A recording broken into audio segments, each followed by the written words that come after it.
नमस्ते शिक्षक मित्रों, आज के इस वेबिनार में आप सबका हार्दिक स्वागत है।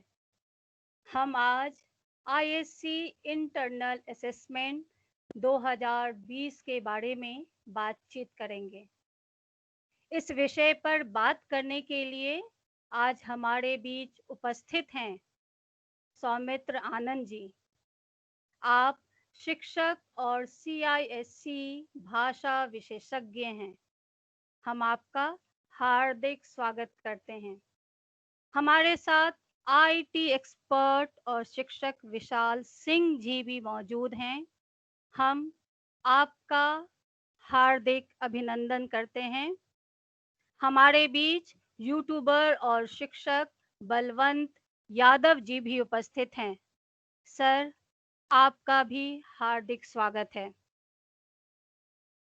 दर्शकों से विनम्र अनुरोध है कि वे वेबिनार के दौरान अपना माइक म्यूट रखें। वेबिनार के अंतिम सत्र में प्रश्नोत्तर सत्र का आयोजन किया जाएगा, जहां आप अपने प्रश्न पूछ सकते हैं। दर्शकों से एक निवेदन और है कि वेबिनार के अंत में फीडबैक फॉर्म जरूर भरकर सबमिट करें, जिससे हम आपको ई सर्टिफिकेट भेज सकेंगे। आपका फीडबैक फॉर्म व्हाट्सएप लिंक में भेज दिया जाएगा और आप सभी हिंदी टेक के व्हाट्सएप ग्रुप से जुड़ जाएं और उस व्हाट्सएप ग्रुप का लिंक वेबिनार के खत्म होने के समय चैट बॉक्स में दे दिया जाएगा, अपलोड कर दिया जाएगा। आप सबसे एक और निवेदन है कि जब आप फीडबैक फॉर्म भरें तो आप अपना ईमेल एड्रेस वही भरें जिसे आपने रजिस्ट्रेशन के दौरान भरा था, क्योंकि आपके उसी ईमेल एड्रेस पर आपका ई सर्टिफिकेट भेजा जाएगा। तो ध्यान रखें कि चैट बॉक्स में व्हाट्सएप लिंक अपलोड किया जाएगा और आप जैसे ही व्हाट्सएप से जुड़ जाएंगे, व्हाट्सएप ग्रुप से जुड़ जाएंगे, वहां आपको फीडबैक फॉर्म का लिंक भेजा जाएगा। आप जैसे ही उस फीडबैक फॉर्म को भरेंगे और उसे सबमिट करेंगे, आपका ई सर्टिफिकेट आपके उस ईमेल एड्रेस में आ जाएगा। अब मैं बीएसएस की ज्योति अग्रवाल से आग्रह करती हूँ कि वे महाकवि महाप्राण सूर्यकांत त्रिपाठी निराला की विश्व प्रसिद्ध कविता वरदे वीणा वादिनी का गायन करें। मेरा ऐसा मानना है कि जब भी हम अंधकार से प्रकाश की ओर बढ़ने की बात करते हैं, तब यह कविता हमें प्रेरित करती है। तो आइए ज्योति जी से सुनते हैं निराला की कविता वरदे वीणा वादिनी। जी धन्यवाद मैम। आप सभी को नमस्ते। तो चलिए निराला जी की कविता वरदे वीणा वादिनी शुरू करते हैं। वरदे वरदे वीणा वादिनी वरदे प्रिय स्वतंत्र रव अमृत मंत्र रव भारत में भर दे वरदे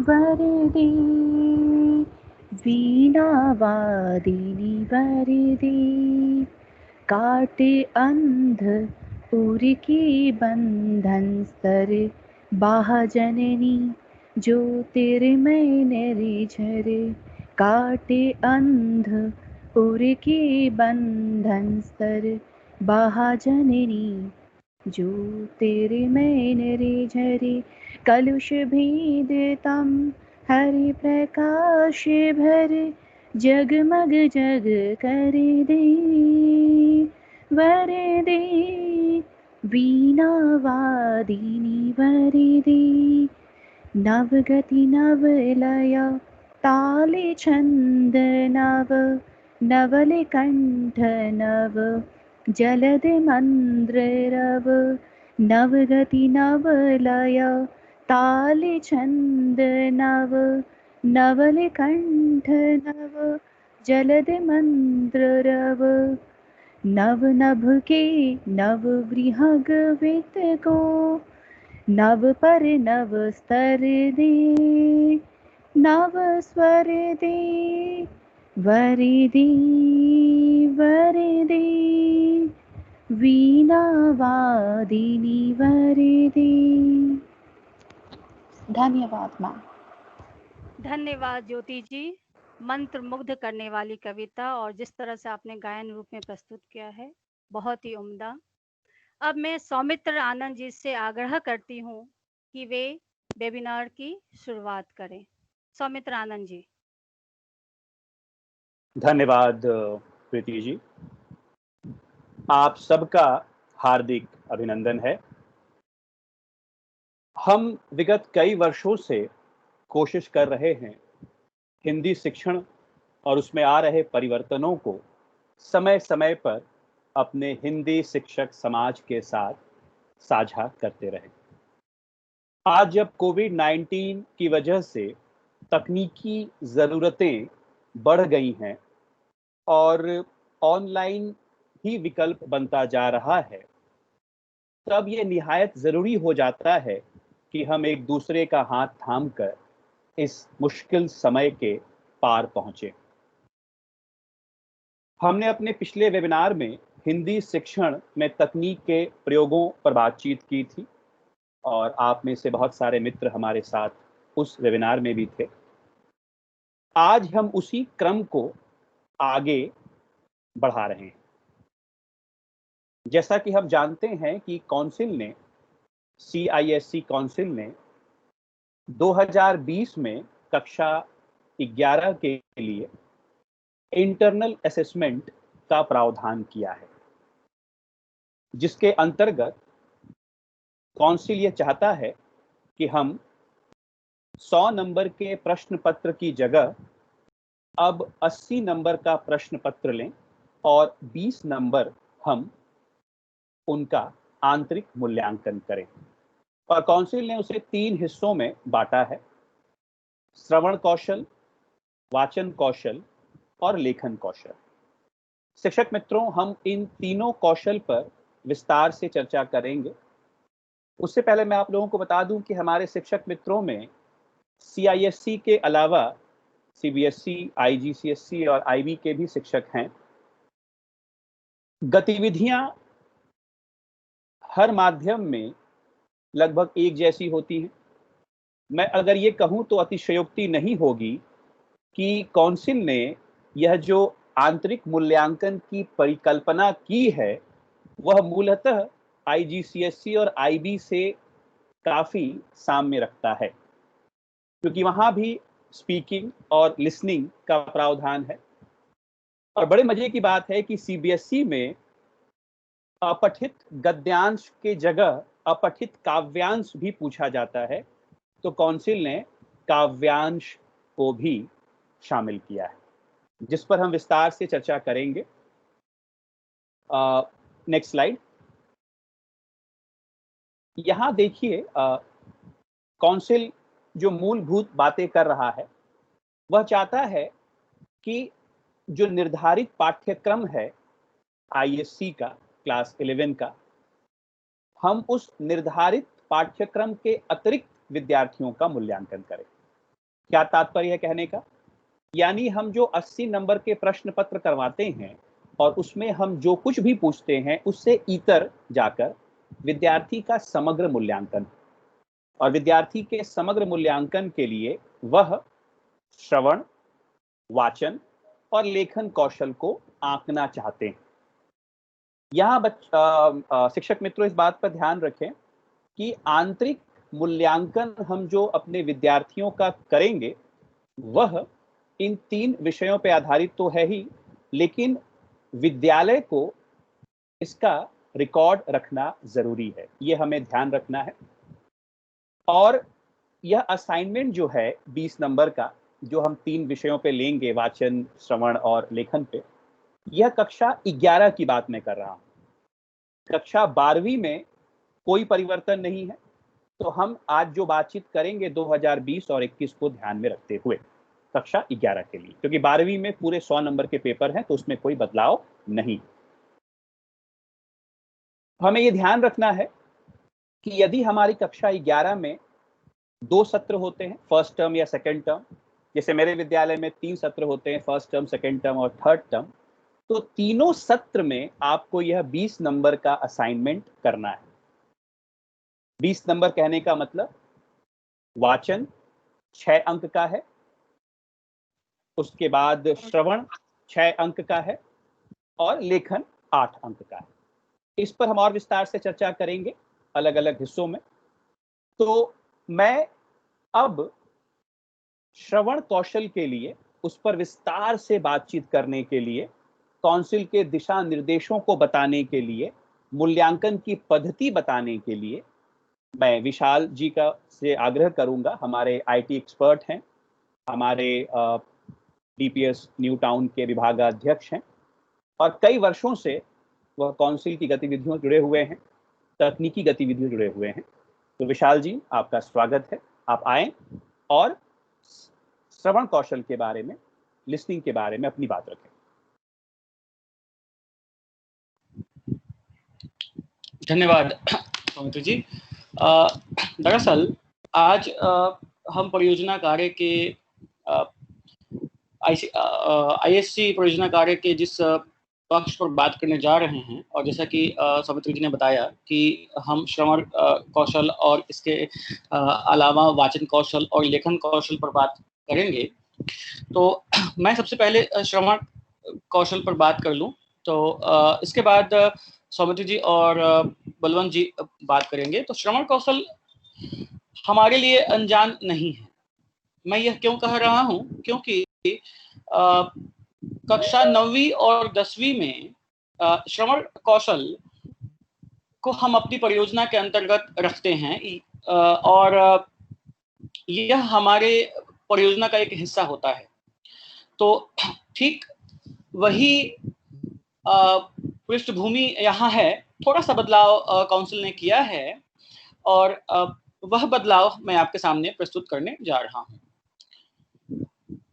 सबसे पहली चीज है कि लगभग 500 शब्दों का एक अपठित गद्यांश या एक लंबी कविता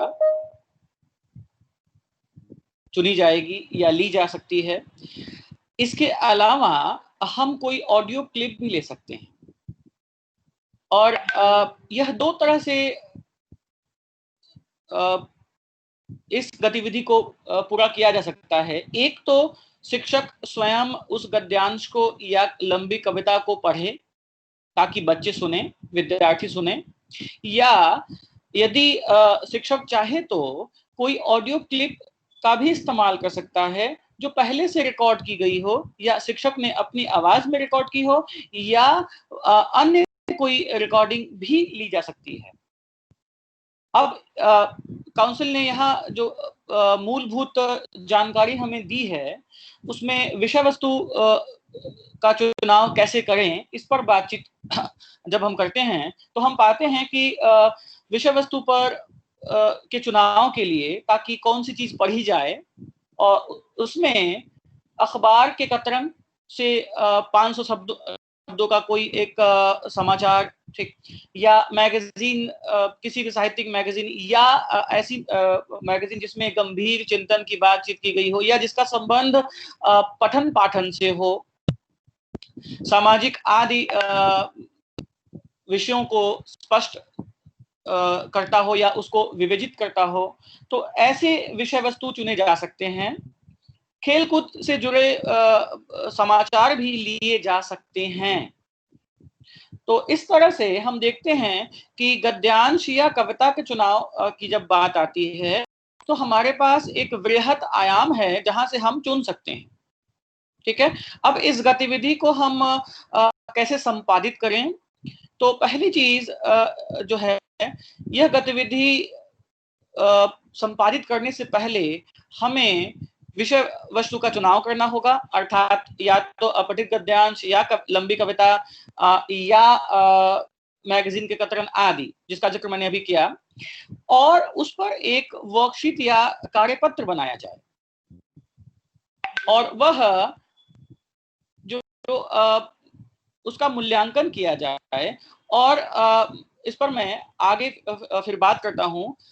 पहली बार सामान्य गति से गद्यांश लंबी कविता को पढ़ा जाए, सामान्य गति से पढ़ा जाए, ठीक है। दूसरी बार धीमी गति से पढ़ा जाए। जब पहली बार सामान्य गति से शिक्षक पढ़ता है, उस समय विद्यार्थी रफ में कोई नोट्स लिख सकता है, शिक्षक द्वारा बताए किसी क्लू को लिख सकता है यदि विद्यार्थी चाहे तो, जो कि क्लास 9 एंड 10 यानी कि 9वीं 10वीं श्रेणी में यह अलाउ नहीं किया जाता था। तो यहाँ आईएससी के दौरान या कक्षा 11वीं के बच्चों के लिए यह चीज अलाउ रहेगा, ये चीज इसका परमिशन उन्हें रहेगा कि वे लिख सकें, ठीक है। तो जब शिक्षक पहली बार सामान्य गति से गद्यांश को पढ़ रहा होता है, उस समय विद्यार्थी अपने लिए नोट्स लिख सकता है, रफ वर्क लिख सकता है, जिसका इस्तेमाल वह प्रश्न के उत्तर लिखने में कर सकता है। दूसरी बार भी यदि विद्यार्थी चाहे तो कुछ नोट्स लिख सकता है। दूसरी बार शिक्षक धीमी गति से पढ़ेंगे। गद्यांश या कविता किसी भी पुस्तक से पढ़ी जा सकती है, लेकिन आईसीएसई और आईएससी के सिलेबस से नहीं पढ़ी जाएगी। वहां से कुछ भी अंश नहीं लिया जा सकता है। वह पाठ्यक्रम से के बाहर से इस अंश का चुनाव किया जाना चाहिए। जैसा कि मैंने पहले बताया, पुस्तक, अखबार, पत्रिका, मैगजीन कहीं से भी हम ले सकते हैं। एक उपयुक्त ऑडियो क्लिप का भी प्रयोग, जैसा मैंने कहा कि हम कर सकते हैं, और यह इस समय जब हम अपने घरों में बैठकर विद्यार्थियों को पढ़ा रहे हैं, इस समय यह काफी उपयोगी होगा जब हम किसी ऑडियो क्लिप के प्रयोग द्वारा श्रवण कौशल की जांच करें। विद्यार्थी गद्यांश कविता या ऑडियो क्लिप को सुनने के दौरान संक्षिप्त नोट बना सकता है। इसके पश्चात दिए गए पेपर पर गद्यांश कविता आदि ऑडियो क्लिप के आधार पर पूछे गए प्रश्न के वस्तुनिष्ठ उत्तर दे सकता है। अब संक्षिप्त उत्तर अर्थात 2-3 वाक्यों में कहें तो अपने उत्तर को वह स्पष्ट करेगा विद्यार्थी। उदाहरण के लिए मैंने यहाँ एक ऑडियो क्लिप रखा है, तो उसे हम थोड़ा सुन लें। हम चाहें तो ऐसे ही अपने पावर पॉइंट प्रेजेंटेशन में ऑडियो क्लिप रख सकते हैं, और जिसे सुनाकर हम बच्चों और उसके बाद कार्यपत्र उपलब्ध करवाकर हम यह श्रवण कौशल का मूल्यांकन कर सकते हैं। रियो पैरा ओलंपिक में देश को पदक दिलाने वाली दीपा मलिक की कहानी बड़े पर्दे पर दिखेगी। फिल्म निर्माता फरहान अख्तर और रितेश सिद्धवानी इस पैरा ओलंपिक खिलाड़ी की जीवनी का निर्माण करने जा रहे हैं।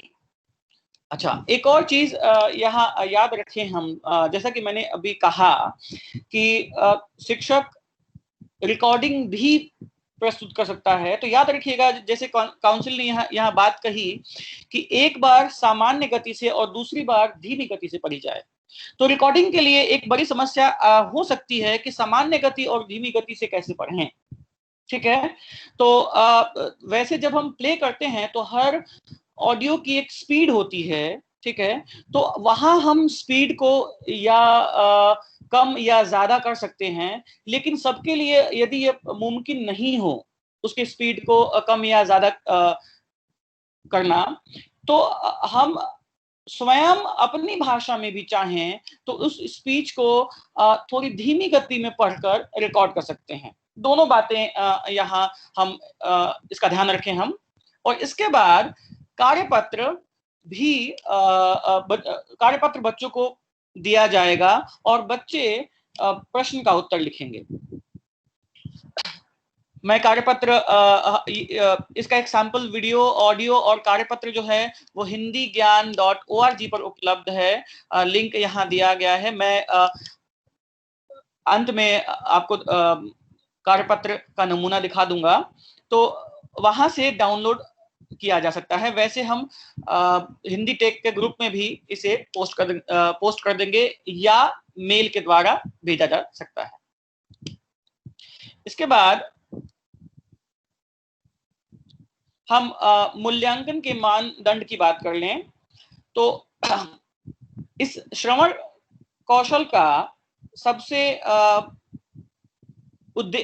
बड़ा उद्देश्य क्या है कि जैसा कि सौमित्र सर ने कहा कि विद्यार्थी पाठ्यक्रम के बाद भी कुछ पढ़ें या पाठ्यक्रम के बाद भी उनके कौशल का मूल्यांकन हो सके, कि विद्यार्थी ने कक्षा में जितने पाठ्यक्रम को पढ़ने के दौरान पढ़ाए गए अंशों को, कविता को, कहानियों को सुना है, या विद्यार्थी के श्रवण कौशल का विकास कितना और किस प्रकार हुआ है। तो सुनने की समझ पर आधारित सवालों के जवाब यहाँ दिए जाएंगे और उसी के अनुसार मूल्यांकन होगा। और इसके लिए टोटल जो कुल 6 अंक हैं, अतः 1 अंक के 6 प्रश्न होंगे जिनका उत्तर विद्यार्थी संक्षिप्त उत्तर के रूप में देगा। इसके बाद मैं बलवंत जी से आग्रह करूंगा कि वे दूसरे कौशल पर बात करें, वाचन कौशल। बलवंत जी। बहुत बहुत धन्यवाद विशाल जी। वेबिनार में उपस्थित सभी शिक्षक मित्रों को मेरा हार्दिक अभिनंदन। आप सभी हमसे जुड़े, हम एक दूसरे से बहुत कुछ सीख पाएं और अपने बच्चों को सिखा पाएं, यही इस वेबिनार का उद्देश्य है। जैसा कि विशाल जी ने लिसनिंग स्किल यानी श्रवण कौशल के ऊपर बातें की, तथ्य और जानकारियां आपके सामने पेश की, अब मेरी बारी है वाचन कौशल की, जिसे हम अंग्रेजी में स्पीकिंग स्किल कहते हैं। स्पीकिंग स्किल दूसरा इस पूरे परियोजना कार्य में दूसरा भाग है, जिसमें छात्रों की व्यक्तिगत प्रस्तुति द्वारा मूल्यांकन किया जाना है। यानी एक शिक्षक एक छात्र, एक शिक्षक एक ही छात्र का मूल्यांकन करेगा। ये क्लास के साथ नहीं किया जाएगा, यानी 1 to 1 इसका मूल्यांकन होगा। उदाहरण स्वरूप काउंसिल के द्वारा सुझाए गए बहुत सारे उदाहरण हैं जिन्हें हम बाद में देखते हैं। पहले उदाहरण में यहाँ दिया गया है एक्सटेम्पररी स्पीकिंग यानी बहुमुखी वाचन, शब्द पांडित्य, सस्वर पाठ जो कविता या कहानी या गद्य लेखक किसी का भी हो सकता है। ये चुनाव के ऊपर निर्भर करता है। हम शिक्षक चुन सकते हैं अपने बच्चों की उनकी बुद्धि और उनके विकास के अनुसार, उनकी कक्षा को ध्यान में रखकर हम एक छोटा सा विषय चुन सकते हैं और उस पर आधारित उन्हें एक 2 से 3 मिनट का, लगभग 2 से 3 मिनट का, ज्यादा नहीं होना चाहिए क्योंकि पूरी कक्षा की परीक्षा आपको लेनी होती है। तो 2 से 3 मिनट का हम एक ऐसा वीडियो प्रस्तुत कर सकते हैं इस दौर में, या हम सुन सकते हैं बच्चा बोल रहा है, हम उसे सुन सकते हैं। और इसके बाद विषय शिक्षक अगर चाहते हैं, हमारे शिक्षक अगर चाहते हैं तो इसकी परीक्षा के पहले बच्चे से इसके ऊपर एक छोटी सी चर्चा कर सकते हैं कि क्या विषय उसे पसंद है और कैसा विषय उसे दिया जाना चाहिए। एक्सटेम्पररी स्पीकिंग में ये नहीं हो पाएगा क्योंकि ये अचिंतित होता है, अनदेखा होता है, आप बच्चे को बता नहीं पाएंगे। लेकिन दूसरे जो कैटेगरीज हैं उसमें हम बच्चों को सस्वर पाठ में या शब्द पांडित्य में हम ऐसी चीजें देख सकते हैं। Next slide please. Next slide please.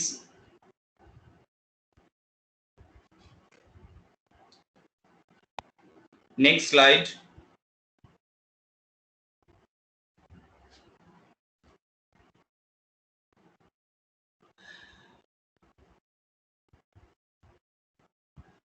Previous slide.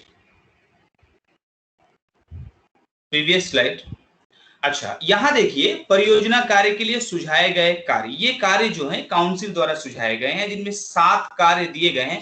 बाद में हम इनके उदाहरणों के ऊपर भी बात करेंगे। पहले हम इन सुझाए गए कार्यों को समझ लें कि क्या है ये। पहला है, दर्शकों से अनुरोध है कि कृपया माइक म्यूट कर दें, क्योंकि इस वेबिनार में व्यवधान हो रहा है। ध्यान रखें इस बात का। माइक म्यूट कर दें। इस परियोजना कार्य को समझने से पहले काउंसिल द्वारा सुझाए गए जो 7 कार्य हैं वो हम पहले अच्छी तरह समझ लें तो हमारे लिए बहुत अच्छा होगा। पहला है एक अनुभव सुनाना। बच्चा कोई भी अपना निजी अनुभव सुना सकता है, उदाहरण पर हम बाद में आते हैं। दूसरा है कुछ बनाने या संचालित करने के तरीके पर निर्देश देना। कुछ भी बनाने के लिए कोई भी व्यंजन हो सकता है, या कुछ भी संचालित करने के लिए, या कोई भी संचालन है किसी साहित्यिक कार्यक्रम में, उदाहरण में हम पहुंचते हैं। कोई विवरण देना, कोई रिपोर्ट सुनाना, किसी थीम पर राय देना या वार्तालाप करना। ये वार्तालाप शिक्षक और छात्र के बीच में ही होना है। चयनित विषय पर भाषण देना। कोई भी विषय साहित्यिक रुचि का हो, सामाजिक स्थिति का हो, आर्थिक स्थिति का हो, राजनीति का अगर हम कम ही चुने तो बेहतर है। इन चयनित विषयों पर बच्चा जो है एक भाषण दे सकता है। और अगला है 150 से 200 शब्दों का एक अपठित गद्यांश जिसमें व्याकरणिक दोष हो और उन व्याकरणिक दोषों को ठीक करके विद्यार्थी द्वारा पढ़ा जाए। अब हमें यहाँ ध्यान देने वाली बात यह है कि आईएससी में जो व्याकरण का पाठ्यक्रम है वो बहुत ही सीमित है। हमें मुहावरे को वाक्य में प्रयोग करने के लिए दिए जाते हैं और दूसरा है वाक्य संशोधन। लेकिन वाक्य संशोधन की जो सीमा है वो काफी बड़ी है। उसमें लिंग, वचन और कारक संबंधी गलतियों को हम दे सकते हैं। तो यहाँ पर 150 से 200 शब्दों का एक गद्यांश हम बच्चे को देंगे जिसमें पहले से गलतियां रहेंगी। वो गलतियां लिंग संबंधी हो सकती हैं, कारक संबंधी हो सकती हैं, वचन संबंधी गलतियां हो सकती हैं, मुहावरे गलत दिए जा सकते हैं। ऐसी चीजें वहां एक 150 से 200 शब्दों के एक अपठित गद्यांश में हम बच्चे को देंगे। बच्चा उन गलतियों को दूर करके, जो गलतियां व्याकरणिक दोष जो अपठित गद्यांश में मौजूद हैं, उन्हें दूर करके हमारे सामने फिर से पढ़ेगा। अब हम आते हैं अपने 1 से 6 तक के जो सुझाए गए कार्य हैं उनके उदाहरणों को समझ लेते हैं। उनकी एक्टिविटीज क्या हो सकती हैं उनके ऊपर हम बातें कर लेते हैं। Next slide please. Next slide please. हाँ, पहला है एक अनुभव सुनाना। अब अनुभव बच्चा का निजी होगा, तो वो अनुभव कैसा हो सकता है? कोई विज्ञान प्रदर्शनी है, सामाजिक या सांस्कृतिक मेले की यात्रा का अनुभव हमारे सामने बता सकता है। और दूसरा है विद्यालय में प्रथम दिन का अनुभव, कैसा रहा उसका अनुभव, कितने मित्र बने, कैसे छात्रों ने उसके साथ व्यवहार किया, ये सारी बातें, ये सारे तथ्य और भावनात्मक तरीके से वो हमारे सामने रख सकता है।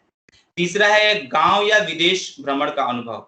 हमारे स्कूल बड़े हो रहे हैं, हमारी दुनिया सिमट रही है और शहर से हम गांव की ओर जाते हैं और हमारे शहरी बच्चे जो हैं, जो अब हमारे जैसे महानगरों में पढ़ने वाले बच्चे, उनको विदेश भ्रमण का भी अवसर मिलता है। तो ऐसे अनुभव वो हमसे साझा कर सकते हैं जो लगभग 2 से 3 मिनट का ही होना चाहिए। किसी खास व्यक्ति से मुलाकात का अनुभव, किसी खास व्यक्ति से मुलाकात का अनुभव, यानी ये खास व्यक्ति कोई भी हो सकता है। आप बच्चे की उम्र को ध्यान में रखकर कोई भी खास व्यक्ति वो बना सकता है। कोई भी उसे जो उसके बहुत ज्यादा उसे प्रेरणा देने वाला हो या फिर उसका कोई करीबी हो जिससे मुलाकात हो, उसका निजी अनुभव हमसे साझा कर सकता है। अच्छा, दूसरा है कुछ बनाने या संचालित करने के तरीके पर निर्देश देना। अब कुछ बनाने के लिए व्यंजन हम कर सकते हैं, रख सकते हैं। इसमें कोई भी मनपसंद व्यंजन है, हमने चित्र में गाजर का हलवा दिया है, काफी पसंदीदा व्यंजन है ये सबका, तो इसलिए हमने ये आपके सामने रख दिया है। गाजर का हलवा हम बच्चों को किस प्रकार ये बनाया जाएगा, क्या क्या इंग्रेडिएंट्स लगते हैं, ये सारी चीजें बच्चे आसानी से हमें सुना सकते हैं। और दूसरा, संचालन करने में हम रख सकते हैं किसी साहित्यिक संस्था या साहित्यिक कार्यक्रम को कैसे संचालित किया जाए, आप संचालन में क्या भूमिका निभाएंगे और किस प्रकार इसका संचालन करेंगे, इसके ऊपर बच्चे बातें कर सकते हैं, हमें सुना सकते हैं, जो 2 से 3 मिनट का होगा।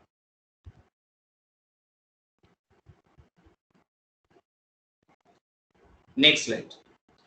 अच्छा, इसके बाद है कोई विवरण देना। अब विवरण में जो डिस्क्रिप्टिव होना चाहिए, वो डिस्क्रिप्शन कैसा होना चाहिए, जैसे कि किसी दुर्घटना का विवरण, किसी रोचक घटना का विवरण भी हो सकता है और यात्रा का विवरण भी हो सकता है। यात्रा कोई भी छोटी या बड़ी हो, लंबी यात्रा हो, छोटी यात्रा हो, उसका विवरण वो हमारे सामने कम से कम 2 से 3 मिनट में रख सकता है और दुर्घटना का विवरण भी कर सकता है। रोचक घटनाएं जो उसके साथ दैनंदिन जीवन में घटती हैं, उनमें से कोई एक रोचक घटना वो हमें सुना सकता है।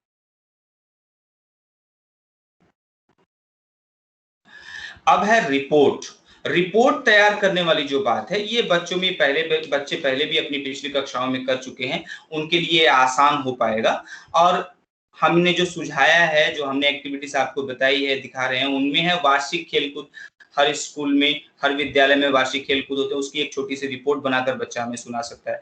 विद्यालय में मनाए गए सांस्कृतिक कार्यक्रम की रिपोर्ट, किसी भी प्रकार के सांस्कृतिक कार्यक्रम जो है उसका, विद्यालय का स्थापना दिवस पर जो कार्यक्रम होते हैं उसकी एक रिपोर्ट हमें सुना सकता है। स्वतंत्रता दिवस कार्यक्रम की रिपोर्ट दे सकता है। आपके मोहल्ले में संपन्न रक्तदान शिविर पर रिपोर्ट, यानी हमने स्कूल के बाहर और स्कूल के भीतर दोनों ही जगहों को अपने में समेटा है। स्कूल के भीतर ये सारी गतिविधियां हैं 1 से 3, और स्कूल के बाहर भी अपने मोहल्ले में बच्चा चाहे तो रक्तदान शिविर या ऐसी छोटी-छोटी जो कार्यक्रम होते हैं उनकी एक रिपोर्ट हमारे सामने रख सकता है।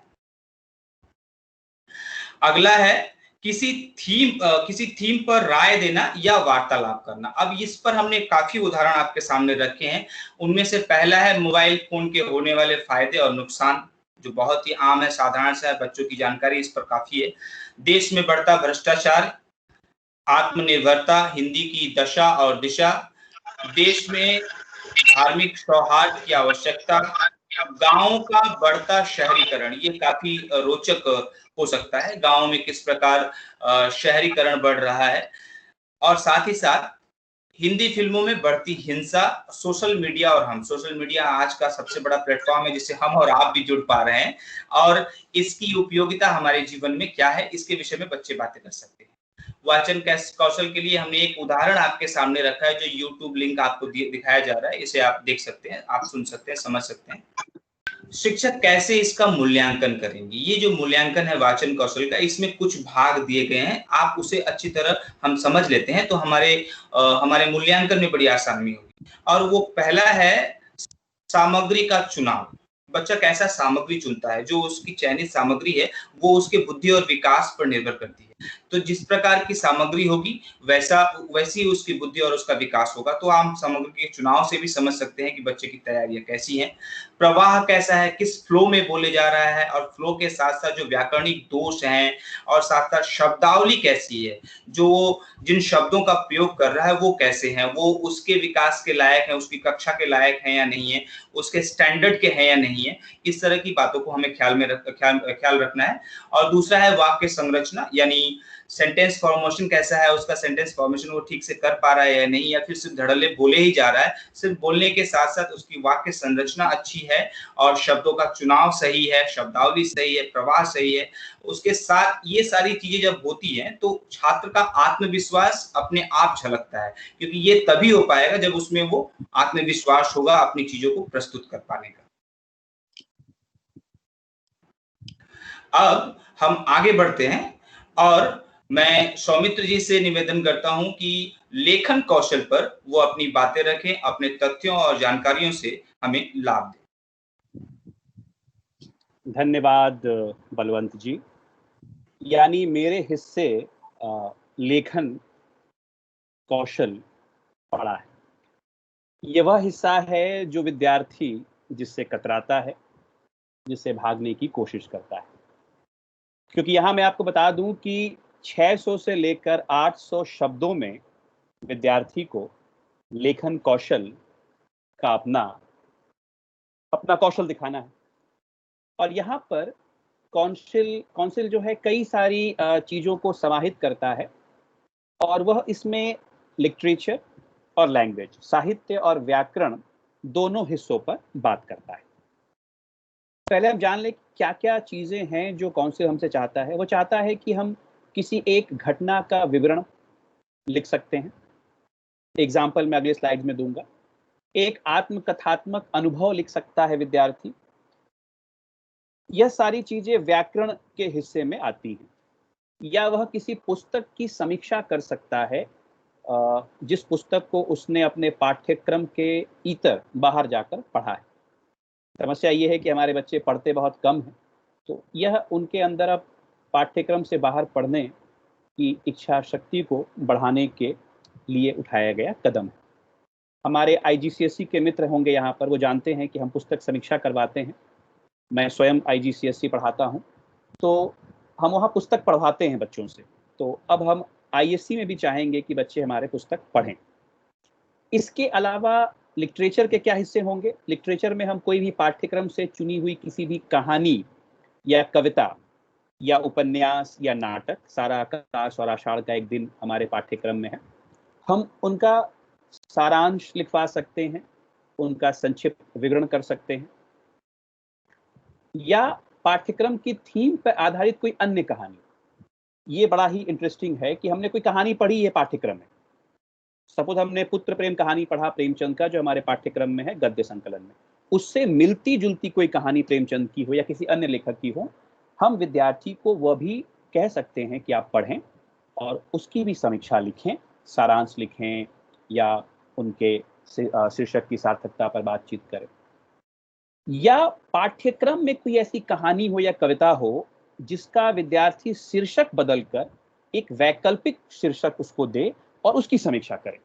और यह विद्यार्थी के मौलिक लेखन का हिस्सा है, जो अब तक कौंसिल इस पर नहीं करवा रहा था। हम बहुत बंधी बंधाई परिपाटी में चल रहे थे। अब कौंसिल इसका अतिक्रमण करता है और विद्यार्थियों के मूल्यांकन की बात करता है।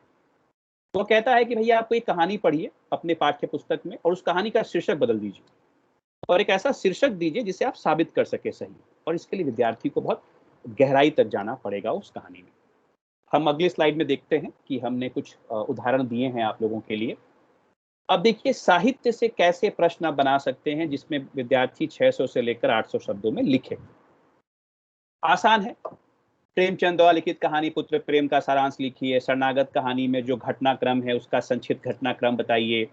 या सिया राम शरण गुप्त की कविता है एक फूल की चाह, उसका सारांश लिखिए। तो इस तरह से आप, या बादल को घिरते देखा है कविता में हिमालय के प्राकृतिक सौंदर्य का चित्रण किया गया, उसके बारे में लिखिए। नाटक हम पढ़ते हैं आषाढ़ का एक दिन, उसकी समीक्षा कीजिए नाट्य कला के आधार पर। या सारा आकाश उपन्यास है, उपन्यास कला के आधार पर, यानी कि शीर्षक, विषय वस्तु, चरित्र चित्रण, कथोपकथन, भाषा, उद्देश्य, इन सारे कैटेगरीज में, इन सारे विभागों में बांटकर आप नाटक का या उपन्यास का मूल्यांकन करिए। ये तो हो गया साधारण परियोजना कार्य जो आपके कक्षा के आप औसत बच्चों को दे सकते हैं। यहाँ शिक्षक ध्यान रखिएगा कि अपने बच्चों के खूबियों को आप अच्छी तरह से जानते हैं। यदि आपके विद्यार्थी औसत हैं तो उनके लिए ऐसे प्रश्न बनाएं जो बहुत सहजता से वो कर सके। थोड़े अगर अतिरिक्त औसत से ऊपर के बच्चे हैं तो उनके लिए देखिए अगले स्लाइड में हमने कुछ प्रश्न रखे हैं जो मौलिक प्रश्न। यहाँ जैसे हम कहेंगे आपसे कि बच्चों आपने मन्नू भंडारी की कहानी मजबूरी पढ़ी है जो आपके पाठ्यक्रम में। मन्नू भंडारी की एक और कहानी है जो स्त्री की पीड़ा पर ही आधारित है, उसकी त्रासदी, उसके जीवन के संघर्ष पर आधारित है। उस कहानी का नाम है अकेली। आप उस कहानी को पढ़िए और उस कहानी में जो स्त्री है, जो परित्यक्ता स्त्री है, उसकी जो मजबूरी है, उसका आप मूल्यांकन करिए, उसका सारांश लिखिए, उद्देश्य बताइए। इसी तरह हमारे पाठ्यक्रम में अंधेरे का दीपक कविता है हरिवंश राय बच्चन की, हम उनसे कहेंगे नीड़ का निर्माण कविता का आप सारांश लिखें। तो इस तरह से हम बच्चों को अपने पाठ्यक्रम से बाहर निकाल रहे हैं। शिक्षक मित्रों, हम कितनी कोशिश करेंगे ये हम पर निर्भर करता है, क्योंकि हमारी कोशिश हमारे बच्चों के लिए वरदान साबित होगी, क्योंकि हम उनको थोड़ा मौका देंगे कि हम थोड़े पाठ्यक्रम से बाहर निकलें और तब हम ऐसी कहानियों, ऐसी कविताओं का चुनाव करें जो आज के समय पर बात करती है। अब काउंसिल ने आपको मौका दे दिया है कि आइए और आप ऐसी कहानियों का चुनाव कीजिए, ऐसी कविताओं का चुनाव कीजिए जो कंटेम्प्ररी है, आज के सामाजिक, राजनीतिक, धार्मिक, आर्थिक मुद्दों को टटोलते हैं, उन पर बहस करते हैं या उन पर मूल्यांकन करने का एक मौलिक चिंतन आपको देते हैं। हम अपने विद्यार्थियों में अब उसको पैदा करें। नई शिक्षा नीति आने वाली है शिक्षक मित्रों 2023 तक, और एक नई शिक्षा प्रणाली में बच्चों के मौलिक ज्ञान का, बच्चों के, हम उसको जिसको इंग्लिश में कहते हैं रीजनिंग, उस पर बहुत जोर दिया जाने वाला है। तो इसकी तैयारी हम अब से कर दें और हम शिक्षकों को भी इसकी तैयारी करने की जरूरत है। इसके अलावा हम किसी पठित कहानी को कहें कि उसका एक वैकल्पिक शीर्षक दीजिए। जैसे मैं आपको एक उदाहरण दूं, मेरा एक शिक्षक, एक विद्यार्थी है, पुत्र प्रेम कहानी हम लोगों ने आईएससी में पढ़ा है, क्लास 11 में पढ़ाते हैं। उसने उसका शीर्षक दिया, वहां पुत्र प्रेम शीर्षक है, उसने लिखा कुपित्र। अब उसने कु शब्द जोड़ के इसमें पित्र जोड़ दिया, कुपित्र। वो कितना ही ऑथेंटिक है और कितना औचित्य है मुझे नहीं पता, लेकिन मैं पूछा कि ऐसा आप क्यों कह रहे हो? उसने कहा सर इसमें पिता जो है वो विलेन है और मैं साबित करूंगा कि पिता जो है वो खलनायक। तो मैंने कहा कि भाई ये तो बड़ा मुश्किल है कि आप ये कैसे कर पाओगे। उसने 3-4 हिंदी फिल्मों का रेफरेंस दे दिया जिसमें कहा कि देखिए हर फिल्म में और हर रोमांटिक फिल्म में विलेन कोई बाहर का नहीं होता है, या तो लड़की का पिता होता है या लड़के का पिता होता है। हमने कहा भाई ये धारणा गलत है, इसको थोड़ा बदलो, पिता बदल जाते हैं बाद में आते आते। तो ये जो मौलिक चिंतन है बच्चों की, उसने जो देखा, उसने एक अच्छी बात कही कि 60 के दशक में, 70 के दशक में संयुक्त परिवार में का जो मुखिया होता था, जो पुरुष होता था, वही मुख्यतः खलनायक होता था, क्योंकि खलनायक की प्रवृत्ति उसके अंदर आ जाती थी, क्योंकि वो आर्थिक अर्थ जो तंत्र है उसके हाथ में होता था। तो बच्चा ये सोच रहा है, मेरे क्लास 11 का बच्चा अगर ऐसे सोच रहा है तो उसके उस मौलिक चिंतन को बढ़ावा देना चाहिए। व्याकरण में देख लीजिए हम किस तरह के प्रश्न दे सकते हैं। आप किसी अविस्मरणीय यात्रा का वर्णन करें, या पहली बार अगर मंच पर गए हैं तो आपको कैसा अनुभव हुआ है। ये हम सबके साथ ये अनुभव होता है, पहली बार मंच पे जाते हैं तो पांव लड़खड़ाते हैं, आवाज जो है वो कपकपाती है। तो बच्चा अपना अनुभव लिखेगा, या आपके द्वारा कोई पढ़ी गई पुस्तक है तो उस पुस्तक की समीक्षा। मैं बार बार कह रहा हूं शिक्षक मित्रों कि पुस्तक पढ़ने के लिए बच्चों को अब हम प्रेरित करें, बच्चे उस पुस्तक को पढ़ें। तो आइए इसके मूल्यांकन पे हम बातचीत करते हैं। इसका मूल्यांकन बहुत ही सहज है। बच्चा 600 से लेकर 800 शब्दों में अगर मूल्यांकन करता है तो आप देखें कि उसकी प्रस्तुति कैसी है। लिखित है तो 3 पैराग्राफ में होना चाहिए कम से कम, भूमिका, विषय वस्तु और उपसंहार। उसने अच्छे कुछ उद्धरण दिए हों, अच्छा सा उसका एक शीर्षक हो, ये सारी चीजें हम देखते हैं। और मैं आपको यहाँ लगे हाथ बताता जाऊं कि वाचन में तो नहीं, लेकिन श्रवण कौशल में और लेखन कौशल में जब बच्चा लिख कर आपको देता है तो आईसीएसई या आईएससी के जो मापदंड हैं कि वर्तनी अशुद्धियों पे नंबर जरूर काटें, समग्रता में काटें। अगर उसने बहुत सारी गलतियां की हैं, 4 से अधिक 10 तक गलतियां हैं, उसकी अशुद्धियां हैं, तो 1 नंबर जरूर काटें उसके, ताकि उसको पता चले कि उसने अशुद्धियां की हैं। इसका कहने का मतलब ये नहीं है कि एकदम गिन कर आपने एक ही प्रश्न में 4 अशुद्धियां हैं तो 1 नंबर काट देंगे, तो बेचारे की कुल 6 नंबर हैं, मिलेंगे कुछ भी नहीं उसको। तो समग्रता में 1 अंक उसके आप जरूर काटें, उसकी गलतियों को रेखांकित करें। तो इस तरह से यह एक हम मूल्यांकन करते हैं। तो शिक्षक मित्रों, बहुत संक्षेप में मैंने आप लोगों को, हम लोगों ने मिलकर वाचन कौशल और लेखन कौशल के बारे में बताया। हम प्रश्न उत्तर लेंगे, हमें पता है कि आपके बहुत सारे प्रश्न होंगे जिनका समाधान होना जरूरी है, हम करेंगे, हम प्रतिबद्ध हैं उसके लिए।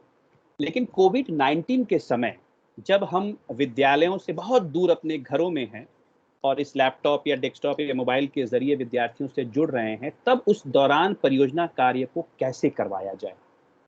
कक्षाओं में खड़े होकर पढ़ देना वाचन, बच्चे को बुलाकर उसका स्पीकिंग स्किल देख लेना और कक्षा में लिखित कार्य करवा लेना आसान है।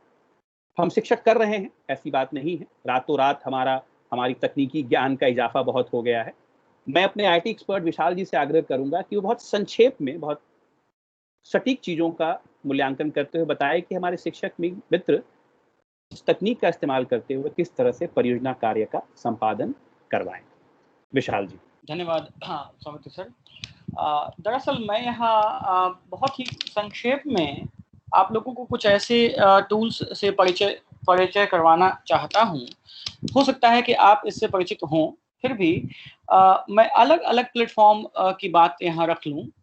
और सबसे पहली चीज ये है कि मैंने फॉर्म में देखा है कि आप लोगों ने कौन कौन से लर्निंग मैनेजमेंट टूल्स का इस्तेमाल अपने विद्यालय में किया है, और उसमें से मैंने पाया है कि माइक्रोसॉफ्ट टीम्स का इस्तेमाल और उसके बाद गूगल मीट का इस्तेमाल या गूगल के प्लेटफॉर्म का इस्तेमाल बहुत अधिक या बहुत अधिकांश विद्यालयों में इन दो प्रमुख टूल्स का इस्तेमाल किया गया है। और तीसरा इसके बाद जो है वो जूम है, और जूम के अलावा भी और कई एक दो हैं। मैं यहाँ तीन बातें प्रमुखतः रखना चाहूंगा कि सबसे पहली बात लॉगिन करना, क्लासेस लेना, इस पर हमने बातचीत पिछली वेबिनार में, और फॉर्म बनाना, इस पर बातचीत हमने पिछले वेबिनार में कर ली थी।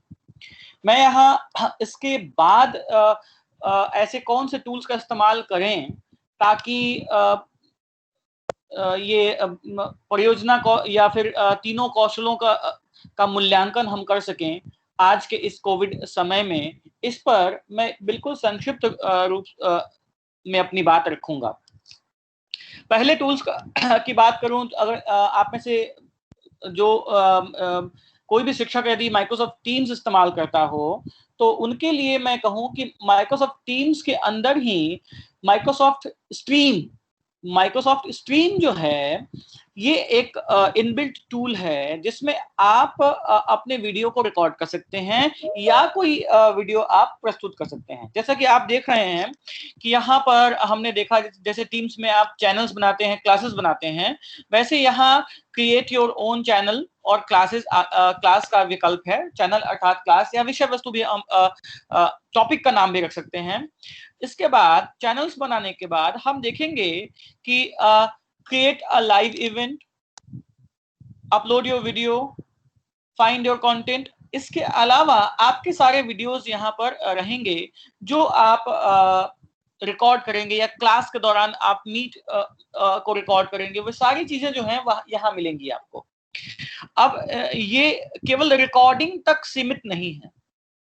इसके बाद किसी भी वीडियो को हम चुनकर उस वीडियो में सटीक समय पर पॉज रखकर, रोककर हम वहां प्रश्न डाल सकते हैं।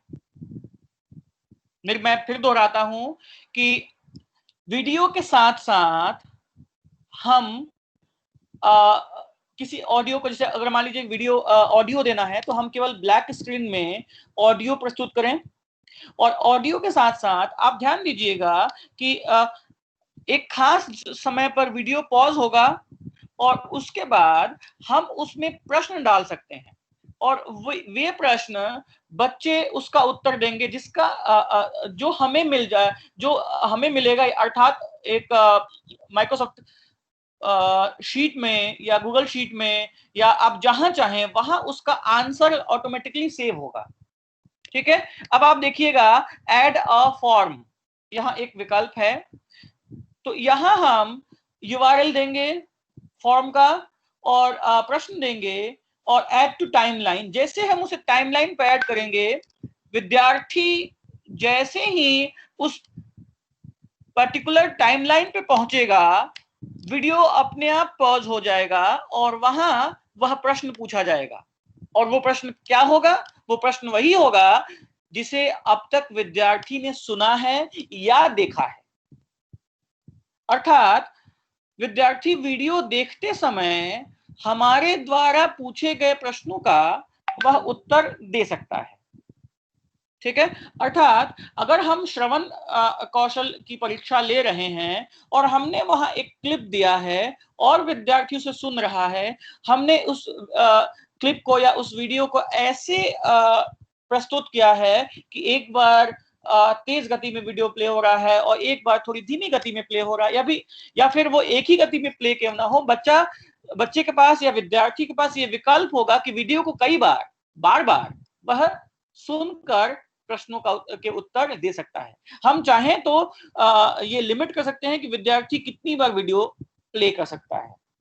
तो यहाँ ये विकल्प है और एकदम हम इसके लिए, जैसे कि पिछले वेबिनार में हमने आप लोगों को बताया था कि गूगल फॉर्म में या माइक्रोसॉफ्ट फॉर्म में हम कैसे फॉर्म बनाएं, कैसे उसमें प्रश्न हमारे हों या उसमें कैसे प्रश्न पूछें, ठीक वैसे ही फॉर्म बनाने के बाद, वीडियो इंसर्ट करने के बाद, ठीक है, हम यहाँ उस URL को पेस्ट कर सकते हैं और उस URL को इस वीडियो के टाइमलाइन में ऐड कर सकते हैं। ठीक है, तो ये एक विकल्प हुआ यहाँ। अच्छा बच्चे, आपसे वीडियो के बारे में या अन्य एक तरह से अन्य किसी प्रश्न, यदि बच्चे के दिमाग मस्तिष्क में अन्य कोई दूसरा प्रश्न है तो वो यहाँ हमें कमेंट कर पूछ सकता है। याद रखिएगा ये आउटसाइड ऑफ स्कूल अवेलेबल नहीं है। मीन्स अगर आप ये सोच रहे हो कि ये पूरी दुनिया में जैसे यूट्यूब में होता है कि पूरी दुनिया उसे देख सकती है आदि, ये माइक्रोसॉफ्ट स्ट्रीम जो है ये आउटसाइड ऑफ ऑर्गेनाइजेशन उपलब्ध नहीं है, अर्थात आपका मूल्यांकन स्कूल के डोमेन के अंतर्गत ही रहेगा, उससे बाहर नहीं जाएगा। तो ये इसकी एक विशेषता है, महत्वपूर्ण विशेषता है। पहली चीज हमने यहाँ यह रखा। दूसरी इंपॉर्टेंट चीज मैं आपसे यहाँ कहूंगा कि अगर आप फॉर्म आदि की बात कहें, ठीक है, ये मैं अभी माइक्रोसॉफ्ट टीम्स में ही हूं, अगर आप फॉर्म आदि की बात करें तो गूगल फॉर्म एक ऐसा विकल्प है जिसके द्वारा हम प्रश्न पूछ सकते हैं। ठीक है, तो गूगल फॉर्म या माइक्रोसॉफ्ट फॉर्म एक ऐसा विकल्प है जिसमें हम चाहे तो इंटरनल असेसमेंट या संक्षिप्त मूल्यांकन या अन्य जितने भी रिस्पॉन्स हैं वो हम यहाँ पर, जैसे कि आपने देखा कि हमारा एक यहाँ रिस्पॉन्स है, तो हम वैसे ही कई स्किल और बाकी सारी जो चीजें हैं उसका हम मूल्यांकन यहाँ संग्रहित कर सकते हैं, यहाँ बच्चों के आंसर्स यहाँ सेव कर सकते हैं और वे सारे आंसर्स जो हैं हमारे रिस्पॉन्स में, अर्थात एक गूगल शीट बनेगा और उस गूगल शीट में वे सारे रिस्पॉन्स जमा होंगे या सबमिट होंगे। तो ये एक विकल्प है ताकि हम वहां बच्चों के रिस्पॉन्स ले सके। दूसरी चीज आपने जैसे देखा कि बलवंत जी ने वीडियो रिकॉर्ड किया और उसे हमने YouTube पर अपलोड किया, तो ये एक और विकल्प है कि आप वीडियो रिकॉर्ड करें और उसे YouTube पर आप अपलोड करें। मैं यह बात बता दूं कि वीडियो रिकॉर्ड करने के लिए सामान्य फोन का ही सहारा लिया गया है, उसे बस एक जगह टिका दिया गया था और उस फोन के द्वारा ही वीडियो अपलोड किया गया है। हाँ, वीडियो एडिटिंग के लिए जो हम कहें, हमने एक दो सॉफ्टवेयर्स की बात हम कह लें तो लाइक फिल्मोरा या मोवावी वीडियो एडिटर, ऐसे कुछ सॉफ्टवेयर्स हैं जिसमें बहुत चेंजेस की जरूरत नहीं पड़ती, आप आसानी से वीडियो एडिट कर सकते हैं। यदि पीछे कोई ग्रीन या हरे रंग का कपड़ा है या ग्रीन स्क्रीन है तो आप अपने वीडियो का कलर कुछ भी रख सकते हैं। तो ऐसे कुछ एक टूल्स हैं जिसका इस्तेमाल आप कर सकते हैं। अब हम गूगल फॉर्म की बात कर लें, अब उन लोगों की बात कर लें जो लोग माइक्रोसॉफ्ट का प्लेटफॉर्म नहीं बल्कि गूगल का प्लेटफॉर्म इस्तेमाल कर रहे हैं, क्लासरूम इस्तेमाल कर रहे हैं, तो उनके लिए एक टूल्स है जिसका नाम है एडुपजल। तो आप जब एडुपजल टाइप करेंगे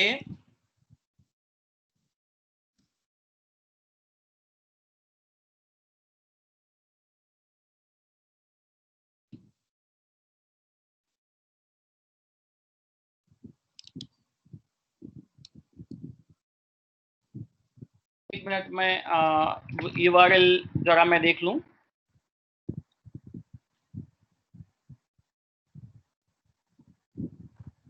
शिक्षक मित्रों, मैंने एडुपजल आपके चैट बॉक्स में टाइप कर दिया है, जो विशाल जी चेक कर रहे हैं। आप इस एडुपजल का इस्तेमाल करके भी बहुत, ये फ्री ऑफ कॉस्ट एक सॉफ्टवेयर है, इसका इस्तेमाल करके आप कोई भी वीडियो YouTube से ले सकते हैं, उसका URL वहाँ कॉपी पेस्ट कर सकते हैं और कॉपी पेस्ट करके आप उस वीडियो पे आधारित कई सारे प्रश्न बना सकते हैं। और अपने क्लास में उसे प्ले कर सकते हैं, जिसके बारे में विशाल जी बहुत संक्षेप में बताएंगे आपको। ये बहुत आसान तरीका है और अपनी कक्षाओं को रोचक बनाने का एक तरीका है। दरअसल वो edupuzzle.com है, उसके आगे www नहीं लगेगा, नहीं www नहीं लगाएंगे, केवल edupuzzle.com। फिर हम यहाँ लॉगिन कर सकते हैं। लॉगिन करने के बाद आपसे पूछेगा आप टीचर हैं, आप ईमेल देंगे और ईमेल के द्वारा आप उसे लॉगिन कर सकते हैं, या साइन इन विथ जीमेल के द्वारा भी हम लॉगिन कर सकते हैं। अगर आपका जीमेल आईडी है तो आप चाहें तो उस आईडी के द्वारा लॉगिन कर सकते हैं।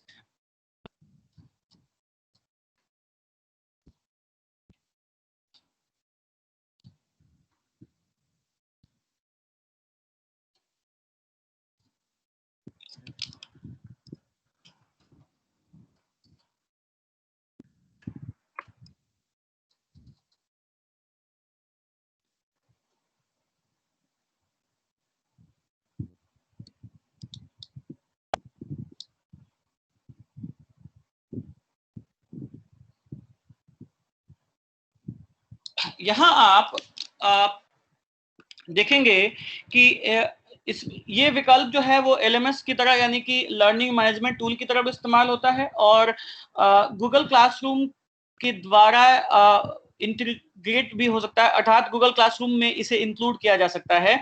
आप चाहें तो यहीं से गूगल क्लासरूम में अपने लेसन्स वगैरह जो हैं वो पोस्ट कर सकते हैं, यदि आपने कोई ऐसा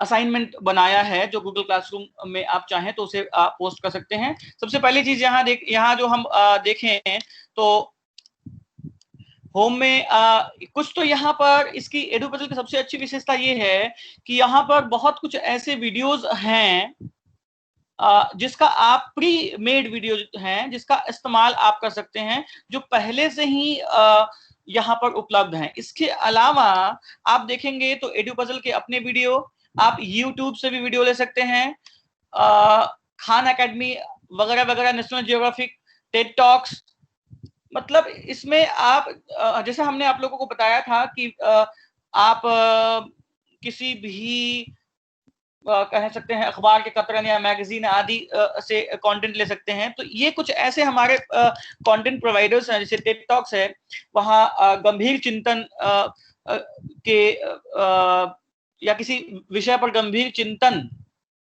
प्रस्तुत करते हुए हमें स्पीकर्स मिल जाएंगे।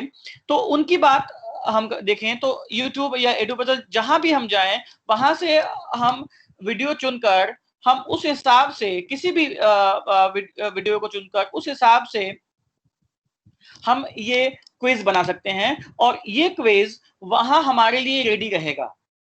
अर्थात जब हम यहाँ क्विज बनाएंगे तो आप देख लीजिए, एक बार हमें असाइन कॉपी एंड एडिट है, जब हम एडिट पे जाएंगे तो ये पूरा टाइमलाइन वीडियो जो है वो टाइमलाइन के रूप में हमें मिलेगा, ठीक है, टाइमलाइन के रूप में मिलेगा।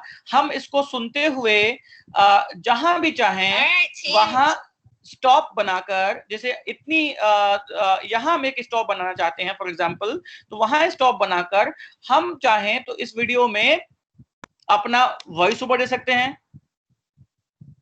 अपना वॉइस ओवर मतलब वीडियो वही रहेगा, आवाज हमारी रहेगी। हम चाहें तो वीडियो को छोटा कर सकते हैं, कट शॉर्ट, जितना चाहें उतना, जितना समय हमारे पास हो उतना। वीडियो इतना आसान है वीडियो कट करना। हम चाहें तो अपना वॉइस ओवर यहां दे सकते हैं, हम अपनी आवाज में यहां रिकॉर्ड कर सकते हैं, ठीक है।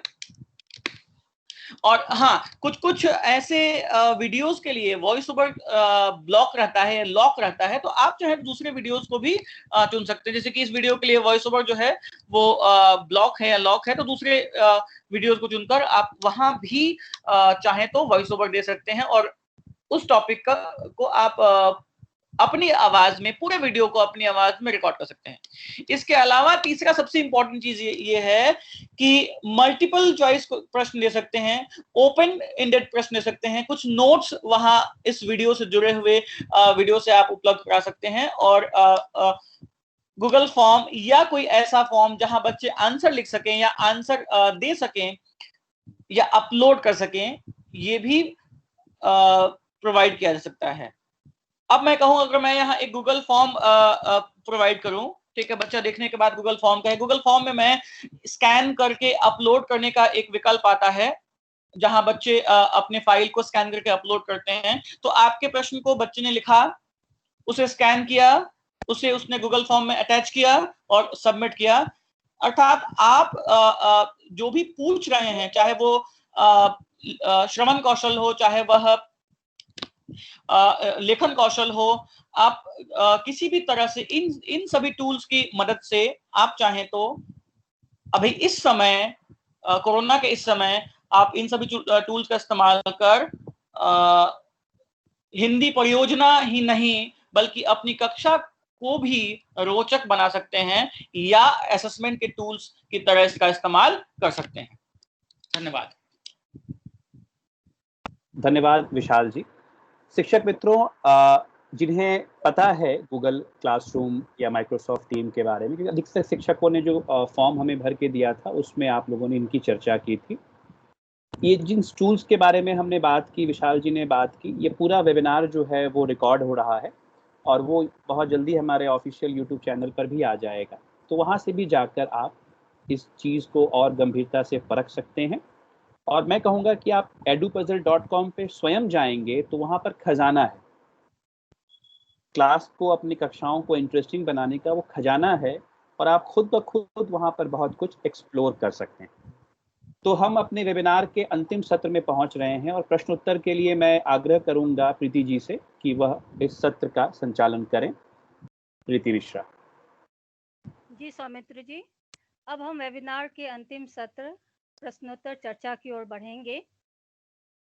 उससे पहले मैं विशाल जी को, बलवंत जी और सौमित्र जी का बहुत बहुत धन्यवाद कि उन्होंने ज्ञानवर्धक बातें और खासकर परियोजना कार्य से जुड़ी हुई बहुत सारी जानकारियां हमें दी, जिसका हम अपनी कक्षाओं में प्रयोग कर सकते हैं।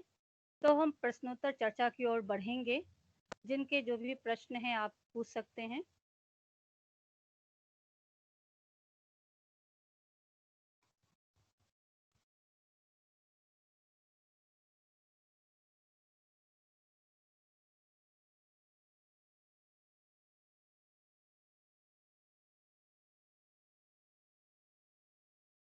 गुड इवनिंग सर, मैं प्रियंका घोष बोल रही हूँ सर।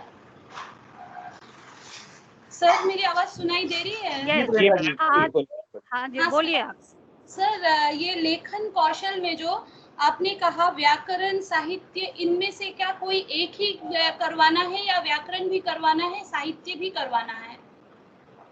मैम, ये बहुत ध्यान से सुन लें। मैंने पहले बताया था कि सबसे पहले आप मुझे बता दें कि आप जिस विद्यालय में हैं वहाँ कक्षा 11 में कितने सत्र होते हैं? First term, second term, third term? 2 सत्र होते हैं सर, 2 सत्र।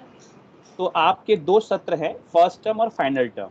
हाँ सर। आप फर्स्ट टर्म में आपको 3 परियोजनाएं कार्य करवानी है। 8 नंबर के लिए लेखन, जिसमें आप साहित्य ले सकती हैं या व्याकरण ले सकती हैं। अच्छा। तो आपने फर्स्ट टर्म में साहित्य ले लिया, फाइनल टर्म में आप व्याकरण ले लीजिएगा। ओके सर, जी जी जी जी, एकदम ठीक है sir. Thank you very much. Thank you. Hello hello. हाँ, आप पूछिए। मेरा सवाल विशाल जी से है। ये जो एडू पजल है जो उन्होंने दिखाया था अभी, तो उसमें पूछना है कि अगर मुझे उसमें सवाल जो है वो हिंदी में पूछना है, हिंदी फॉन्ट में उसमें टाइप कर सकती हूँ क्या कोई, या मुझे कोई फॉन्ट डाउनलोड करना पड़ेगा? क्योंकि मेरे कंप्यूटर में सुषा फॉन्ट है मेरे पास, तो मैं जानना चाहती हूँ। सबसे पहली बात ये है कि आप फॉन्ट की जहां बात करें, जब भी हम किसी फॉन्ट को इंटरनेट पर ले आते हैं, ब्राउजर पर ले आते हैं, तो दरअसल जो फॉन्ट होते हैं वे जैसे बनते हैं, उनका जो क्रम होता है या उनकी जो प्रक्रिया होती है, वो प्रक्रिया देखती है यूनिकोड स्टैंडर्ड। ठीक है, तो यूनिकोड स्टैंडर्ड एक होता है जो इंटरनेट पर होने वाली सारी प्रक्रियाओं को या फॉन्ट को वो समायोजित करती है या हमारे सामने प्रस्तुत करती है। तो दूसरा फॉन्ट जो है वो यूनिकोड फॉन्ट नहीं है। इसके अलावा, जी बिल्कुल, इसके अलावा, हाँ, तो इसके अलावा किसी भी ऐसे फॉन्ट को जब आप जिस फोन पर आप अगर लिख रही हैं, या अगर आपने गूगल इनपुट पर गूगल हिंदी इनपुट से आप लिखना चाह रही हैं, तो इस मतलब किसी भी ऐसे फॉन्ट जो कि इंटरनेट पर लिखा जा रहा हो, किसी ब्राउजर पर लिखा जा रहा हो, किसी ऐप में लिखा जा रहा हो, अदर देन माइक्रोसॉफ्ट, डाउनलोड किया हुआ माइक्रोसॉफ्ट, ठीक है। एक मिनट, मैं सुषा फॉन्ट यूज कर रही हूँ या तो हम कृतिका, वो सब यहाँ पे काम नहीं करेगा ना? जी बिल्कुल बिल्कुल। आपको कोई दूसरा यूनिकोड फॉन्ट इस्तेमाल करना होगा, जैसे गूगल हिंदी इनपुट का हो गया, मंगल हो गया, आदि यूनिकोड फॉन्ट आपको इस्तेमाल करना होगा। जी जी।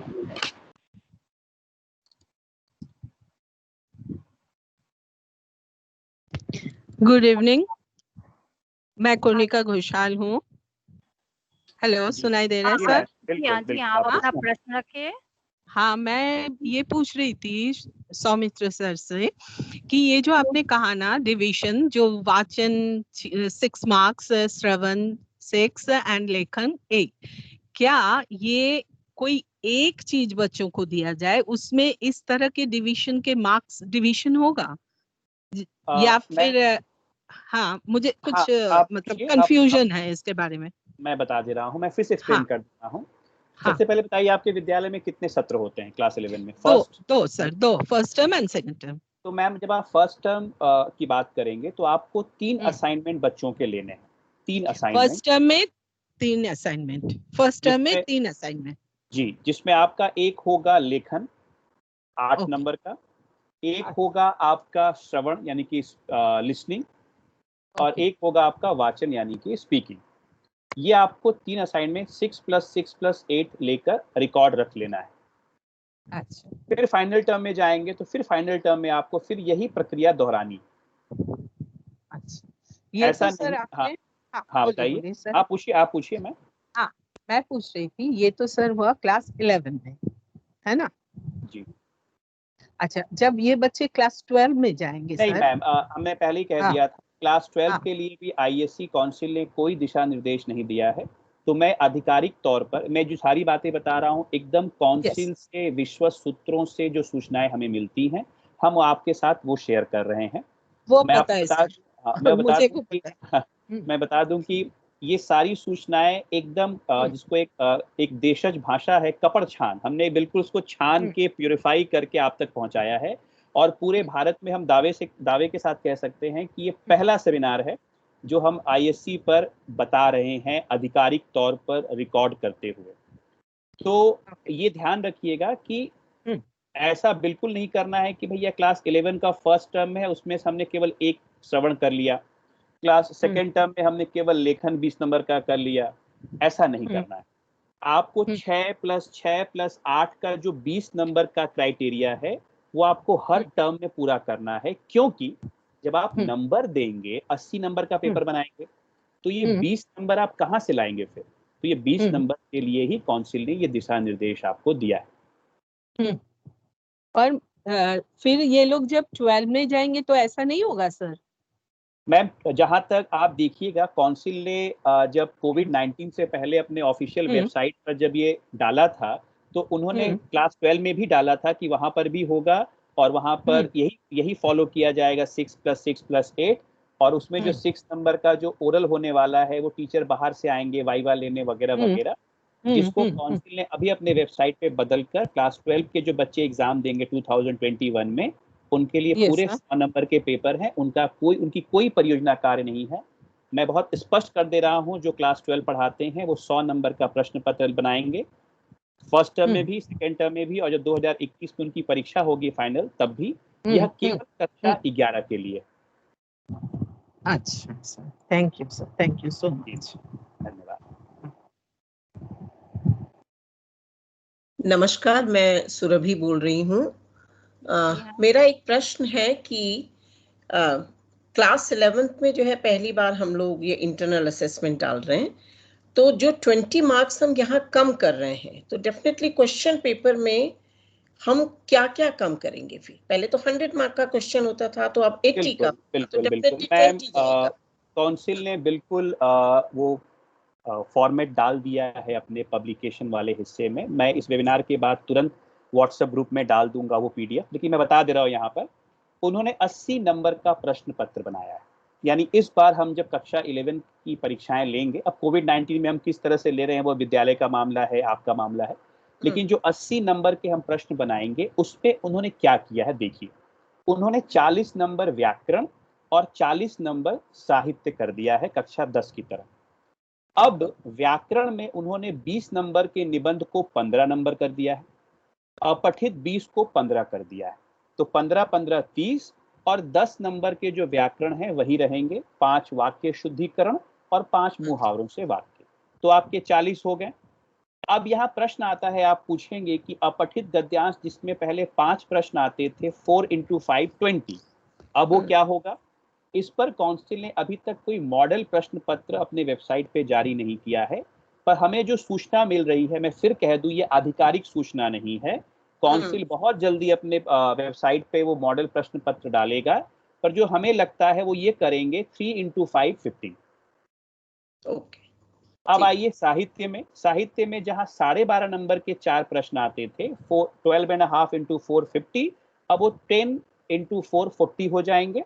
वहां पर लॉन्ग प्रश्न 10 नंबर के होंगे 12.5 की जगह, लेकिन पंक्तियों पे आधारित प्रश्न जो पहले ब्रेकअप था 1.5 + 3 + 3 + 5, उसका ब्रेकअप वह क्या करेंगे, इस पर अभी काउंसिल ने हमें कोई जानकारी नहीं दी है। तो यदि आप अपने विद्यालय में बच्चों को करवा रहे हैं, तैयारी करवा रहे हैं, तो आप 2 + 2 + 3 + 3 करवा दीजिए क्लास 10 के हिसाब से, और जैसे ही काउंसिल का मॉडल प्रश्न पत्र आ जाएगा हम बच्चों को उसके हिसाब से ढाल लेंगे। ठीक है, थैंक यू सर, धन्यवाद। धन्यवाद सर। गुड इवनिंग सर, मेरी आवाज सुनाई दे रही है? Yes ma'am, yes ma'am. हाँ, मैं इंदिरा कुमार। एक प्रश्न है सर, मैं थोड़ा लेट ज्वाइन कर पाई। इस हमारे स्कूल में 3 सत्र होते हैं, तो तीनों सत्र में कैसे काम किया जाएगा? मैं फिर रिपीट कर रहा हूं, मैंने वही अभी कहा कि यदि आपके 3 सत्र हैं तो आपको तीनों सत्र में सेपरेटली अलग अलग से 20 नंबर के परियोजना कार्य करवाने हैं। 8 नंबर का लेखन, 6 नंबर का वाचन और 6 नंबर का श्रवण। फर्स्ट टर्म में आप करवा के अपना 20 नंबर बना लीजिए, रजिस्टर में रिकॉर्ड रख लीजिए। सेकेंड टर्म में फिर वही फॉलो कीजिए, थर्ड टर्म में फिर वही फॉलो कीजिए। Okay sir, okay sir, thank you sir, thank you जी मैम।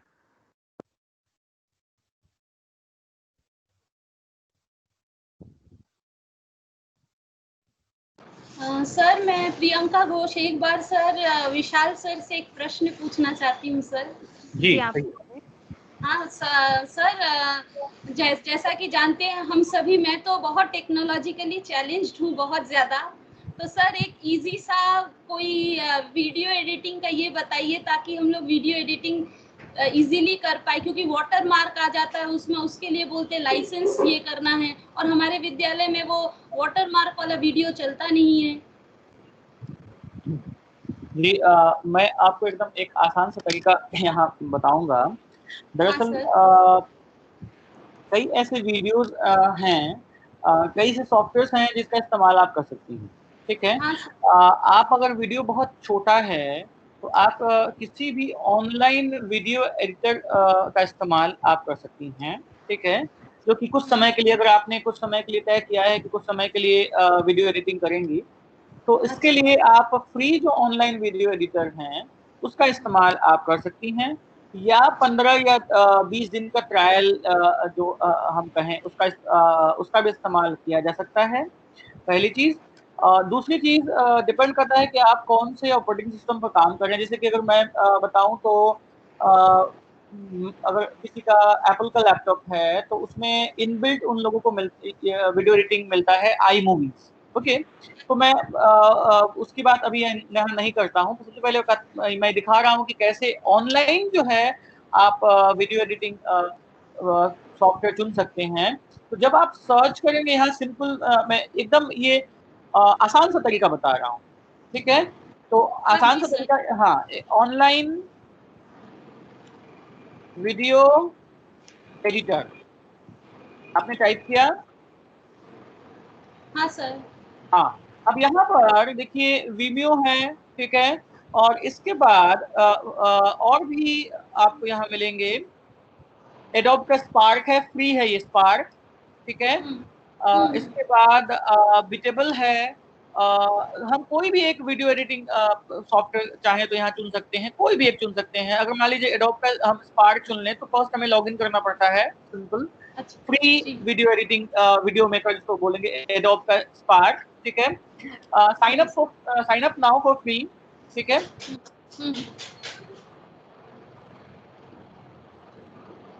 आपको सिंपल अपने गूगल आईडी से लॉगिन करना होगा या माइक्रोसॉफ्ट आईडी से, जो भी चाहे, एप्पल आईडी से, जो भी चाहे आप लॉगिन कर सकते हैं। टीचर और स्टूडेंट पूछ रहा है तो आप चाहें तो वैसे भी एज अ टीचर्स और स्टूडेंट भी आप लॉगिन कर सकती हैं, और ये बिल्कुल फ्री है, ठीक है। इसके अलावा भी कई ऐसे सॉफ्टवेयर्स हैं जो कि फ्री हैं, आप उनका भी इस्तेमाल कर सकती हैं, या कम से कम 3-4 महीने तक आप उनका इस्तेमाल बिल्कुल कर सकती हैं। जी सर, जी सर। प्रियंका जी, आपने जो बात कही, मैं बीच में इंटरप्ट कर रहा हूँ, सॉरी, माफ करें आप। हम लोग बहुत जल्दी एक वेबिनार लेकर आ रहे हैं जिसमें केवल हम 2 विषयों पर बात करने वाले हैं, जो बहुत ज़रूरी है अभी कोविड-19 में, कि पीपीटी में हम अपनी ऑडियो कैसे इंसर्ट करें और मिनिमम हम वीडियो कैसे एडिटिंग करें। जी सर। इस पे हम बहुत जल्दी एक वेबिनार लेकर आ रहे हैं जिसका अपडेट्स हम अपने व्हाट्सएप ग्रुप में देंगे, तो ये बहुत लाभदायक होगा हम सबके लिए। विशाल जी, कंटिन्यू करें आप। बिल्कुल। तो मैं बिल्कुल यहाँ पर आपको एक बार इंटरफेस जस्ट में एक ही ऐप दिखा रहा हूँ आपको, spark.com, क्योंकि आपने पहले बता दिया कि शुरुआत आप एकदम स्क्रैच से जानना चाहती थी, इसलिए मैंने केवल बताया है यहाँ पर। मैंने केवल साइन इन किया, साइन इन करके मैंने बाकी सब स्किप किया। ओके, आई एम रेडी कर दिया, और यहाँ देखिए बिल्कुल ऑप्शन है, आप चाहें तो यहाँ प्लस पे साइन करें, वीडियो डालें, टेक्स्ट डालें, फोटो डालें, और एक साथ वो वीडियो बन जाएगा। आप लेआउट कर लें और फिर उसे आप डाउनलोड कर लें। इसमें कोई वाटरमार्क नहीं, कुछ भी नहीं। आप चाहें तो थीम भी चुन सकती हैं, रिसाइज भी कर सकती हैं, अपना म्यूजिक भी डाल सकती हैं, और ठीक है, ये सारे इफेक्ट्स भी आप ऐड कर सकती हैं। जी सर, जी सर, जी सर, धन्यवाद सर। मतलब सर का बोझ उतार दिया सर आपने मेरा। नहीं, बिल्कुल, मैं मदद करना हमारा लक्ष्य था। और नहीं, धन्यवाद सर। मैम, हम लोगों ने पहले ही बताया था कि हम एक मिशन की तरह काम कर रहे हैं। हम महीने 2 महीने में जितनी सूचनाएं एकत्रित कर लेते हैं और उसे फिर हम आकर अपने शिक्षक मित्रों से बांट देते हैं, क्योंकि हमारे साथ मित्र हैं बलवंत जी, वो हमेशा कहते हैं कि हम अपना सारा ज्ञान जो है वो कब्र में लेकर तो जाएंगे नहीं, तो अच्छा है कि वो सारा ज्ञान बांट दीजिए। और मैं आप सबसे आग्रह करूंगा कि हमने यहाँ जो सीखा आईएससी के बारे में, आप अपने शिक्षक मित्रों को भी बताएं, ताकि ये धीरे धीरे बहुत लोगों तक फैले। सर, नमस्ते सर। हेलो, मैं सना बात कर रही हूँ। आज का वेबिनार वास्तविकता में बहुत ही अच्छा है। बिल्कुल, बहुत सारी बातें हमें जानने को भी मिली है। बस मेरी एक शंका थी सर, क्या हमारी ये आईसीएसई या आईएससी का क्वेश्चन पेपर पैटर्न कुछ बदलने वाला है या वही सबमिटिव फॉर्म में ही होगा? मैम देखिए, अभी तो जैसे मैंने क्लास 11 का आपको बताया कि 80 नंबर का हो गया है, वही एक बड़ा परिवर्तन अभी हुआ है। उसके अलावा फिलहाल तो अभी कोई परिवर्तन नहीं है, और जहाँ तक पाठ्यक्रम की भी बात है, 2023 तक तो अभी कोई बदलाव नहीं है। तो फिलहाल हम इसी पाठ्यक्रम पर और इसी पैटर्न पर आगे बढ़ेंगे। नई शिक्षा नीति के तहत बदलाव हो रहे हैं और ये बदलाव बहुत जल्दी हमें दिखेंगे, हमें बताए जाएंगे। एक्सक्यूज मी सर, एक बार फिर से वो एडू पजल के बारे में बताएंगे? हेलो। हाँ मैम। जी हाँ, एक बार फिर से एडू पजल के बारे में बताएंगे? विशाल जी, अगर बहुत संक्षेप में एडू पजल के बारे में अगर बता दें आप।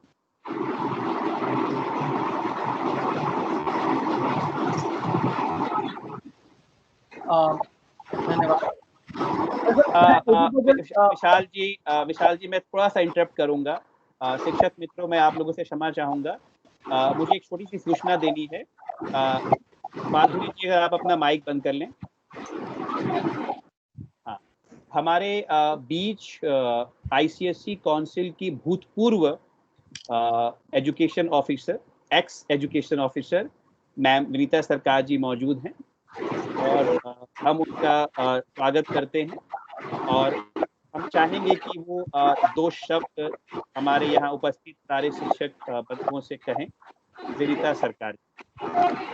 नमस्कार सारे टीचर्स को। और पहले मैं कहूँ कि ये जो आप वेबिनार्स अरेंज कर रहे हो, ये सच्ची में बहुत ही लाभदायक है टीचर्स के लिए। और मैं चाहूंगी कि आप ये वेबिनार ऐसा करें ताकि टीचर्स सब ट्रेंड हो जाए। हम लोग इतने दिनों से कोशिश कर रहे हैं, लगभग 15 साल से कोशिश किए, मगर आज हम लोग को ऐसे स्थिति पे खड़ा कर दिया गया है जबकि हम लोग सबको ये सीखना जरूरी हो गया है।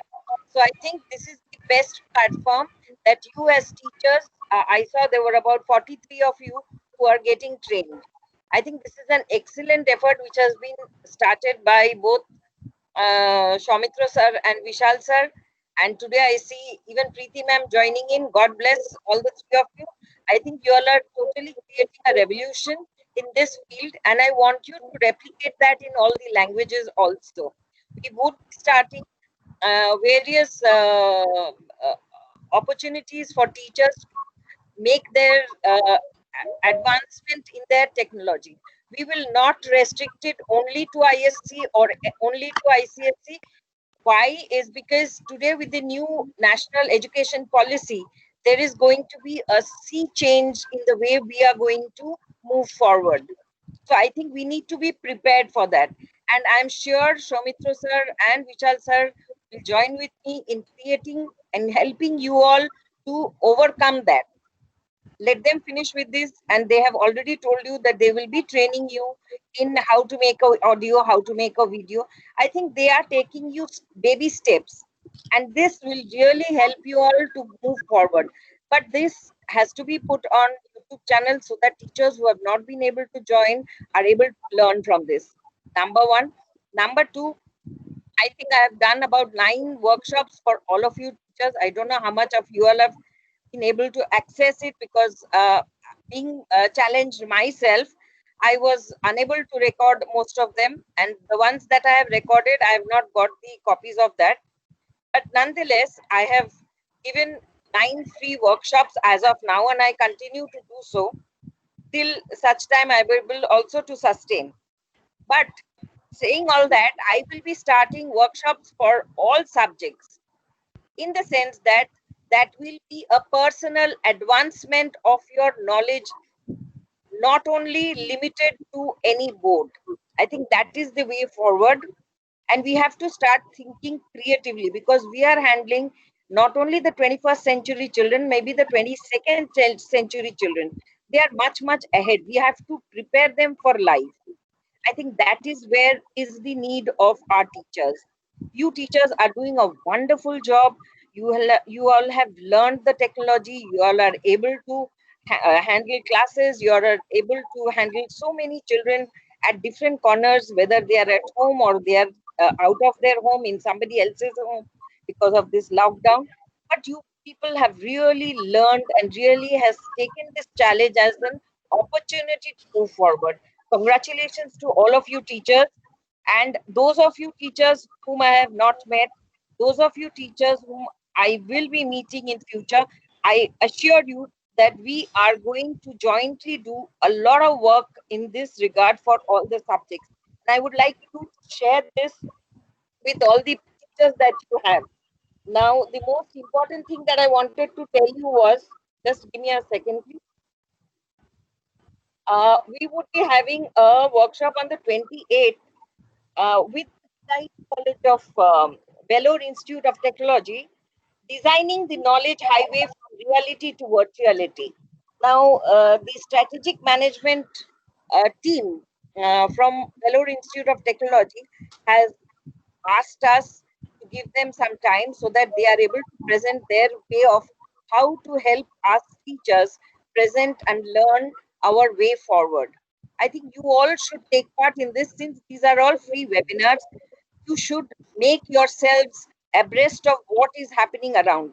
Like yesterday and today, I have been on the phone or on the laptop listening to people presenting on various topics from Jadavpur University. So now you teachers are not just a Hindi teacher, you are a language teacher. So you have to be abreast of what is happening in your language and what is it that you have to make your children be aware of. उन लोग को अपने subject, अपनी मातृभाषा को प्यार करना है. Not, it is not just a subject. ये चीज हमारे साथ ऐसा है कि ये मेरी माँ के जैसे है, मेरे घर में ये भाषा बोला जाता है. And if you notice the NEP that has come in, they are going to enforce that it is being taught in the local language or in your mother tongue. So even now, Hindi is going to become even more important. And you teachers are the torch bearers of this, who is going to take that forward. तो अपने आप को सक्षम बनाएं, अपने आप को और मजबूत बनाएं, ताकि आप इस जो रिस्पॉन्सिबिलिटी है इसे आप आगे लेके चल सके. And let me try and wish you, each one of you, all the very best. I know the 5th of September is round the corner, so a happy Teachers' Day in advance to all of you. And thank you, Soumitra, Vishal Singh and Preeti ma'am, to have given me this honor each time. I feel honored and blessed. I want each of you to really do well and see that our children of the future are taken forward into a better world, into a world where we can live happily without any problems. I think you are the torch bearers who are going to teach them that. Please lead them the right way.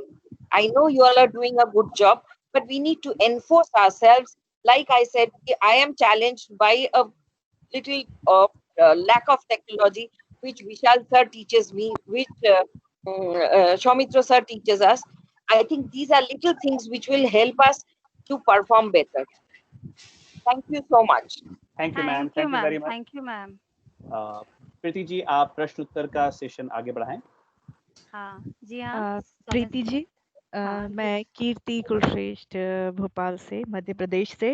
Balwant जी, विशाल जी, सौमित्र जी और आपको और Vanita ma'am को बहुत बहुत बधाई कि इतना ज्ञानवर्धक आपने सेमिनार आयोजित किया, वेबिनार आयोजित किया. मेरा एक प्रश्न है, ये जो वाचन कौशल है इसका हम लोग पूरा रिकॉर्ड हमें रखना होगा, तो क्या इनके जो ऑडियो हैं, ऑडियो क्लिप्स हर टर्म के हमें रखने होंगे, जिस तरह से हम इनका जो PDF फाइल है वो रखेंगे, जो लेखन कौशल की है वो हम रख सकते हैं, श्रवण कौशल में जो हमने इनसे फिल करवाया है उसको फॉर्म के रूप में या किसी भी रूप में हम उसको रख सकते हैं, लेकिन ऑडियो फाइल क्या हमें रखनी होगी इसकी? मैम, बहुत अच्छा प्रश्न आपने पूछा. सबसे पहले बताऊं, प्रीति मैम भोपाल के संस्कार वैली स्कूल की विभागाध्यक्षा हैं और बहुत पुराना संबंध है हमारा. मैम, आप आई, आपका बहुत स्वागत है. काउंसिल ये साफ कह रहा है कि हमें प्रत्येक असेसमेंट के रिकॉर्ड रखने हैं. लिखित का तो हम रखेंगे, हमारे पास बच्चों ने लिख कर जमा किया है. हम जब लिसनिंग कर रहे हैं तो अगर हमने कोई अपठित दिया है बच्चों को, तो वो एक वर्कशीट के जरिए हमें लिखित तौर पे जमा कर रहे हैं. तो हमारे पास लिखित व अपठित आ रहा है और हमने जो वक्तव्य पढ़ा है, जो अपठित पढ़ा है, उसकी एक कॉपी हमारे पास हो. यदि हमने कोई क्लिपिंग इस्तेमाल की है तो वो क्लिपिंग भी हम सहेज कर रखें. जहां तक बात ओरल की हो रही है, स्पीकिंग की हो रही है, तो उसका रिकॉर्ड हम उस तरह से तो रख नहीं पाएंगे सामान्य परिस्थितियों में. तो वहां पर शिक्षक जो सुनकर नंबर देगा वही नंबर काउंसिल आपका मान्य करेगा. कक्षा 12वीं में जब हम कोई वाइवा लेने जाएंगे, जिसके बारे में काउंसिल हमें बताएगा, तो जो वाइवा लेने जो बाहर से आएंगे वो एक्सटर्नल होंगे और हम इंटरनल होंगे, तो वो रिकॉर्ड ऑफिशियली हो जाएगा. तो ये अभी एक मापदंड बनाया गया.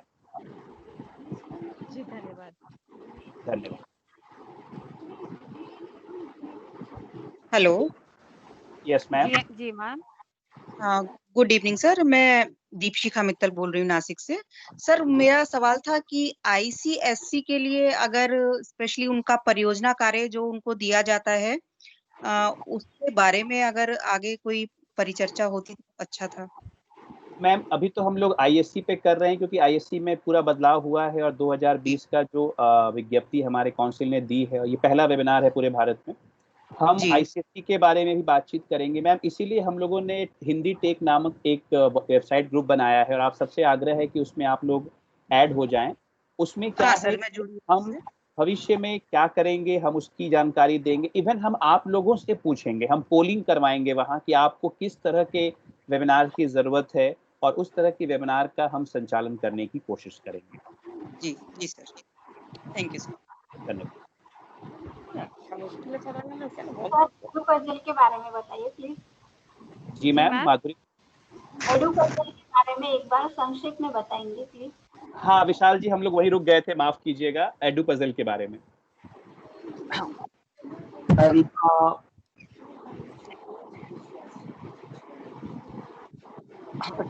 एडुपजल एक तरह का एक ऐसा प्लेटफॉर्म है जिसके माध्यम से हम वीडियो के द्वारा जो है बच्चों से प्रश्न पूछ सकते हैं। वीडियो के अंदर प्रश्न को एक निश्चित समय पर इंसर्ट करके एक वर्कशीट जैसा बना सकते हैं, और जैसे ही वीडियो वहां तक प्ले होगा उसके बाद वो प्रश्न पूछा जाएगा और उसके बाद बच्चे उस प्रश्न का उत्तर देंगे, तभी वीडियो आगे जाएगा। ठीक है, तो एक पजल जो कि वीडियो के शक्ल में हो, और इसे हम अपने गूगल क्लासरूम में भी आसानी से ऐड कर सकते हैं, जिसकी बात हमने पहले कही थी। तो इसके लिए हमें वीडियो चुनने की जरूरत पड़ती है। तो वीडियो हम अपने पॉपुलर चैनल्स के माध्यम से, चैनल्स मीन्स यूट्यूब हो गया, खुद एडुपजल हो गया, Khan academy, national geographic, Ted talks, बाकी ऐसे जो चैनल्स हैं जहां से हम क्रैश कोर्स हो गया, वहां से हम वीडियोस ले सकते हैं। हम अपना वीडियो भी बना सकते हैं। ठीक है, हमने जब वीडियो लिया और वीडियो कोई कुछ कह रहा है?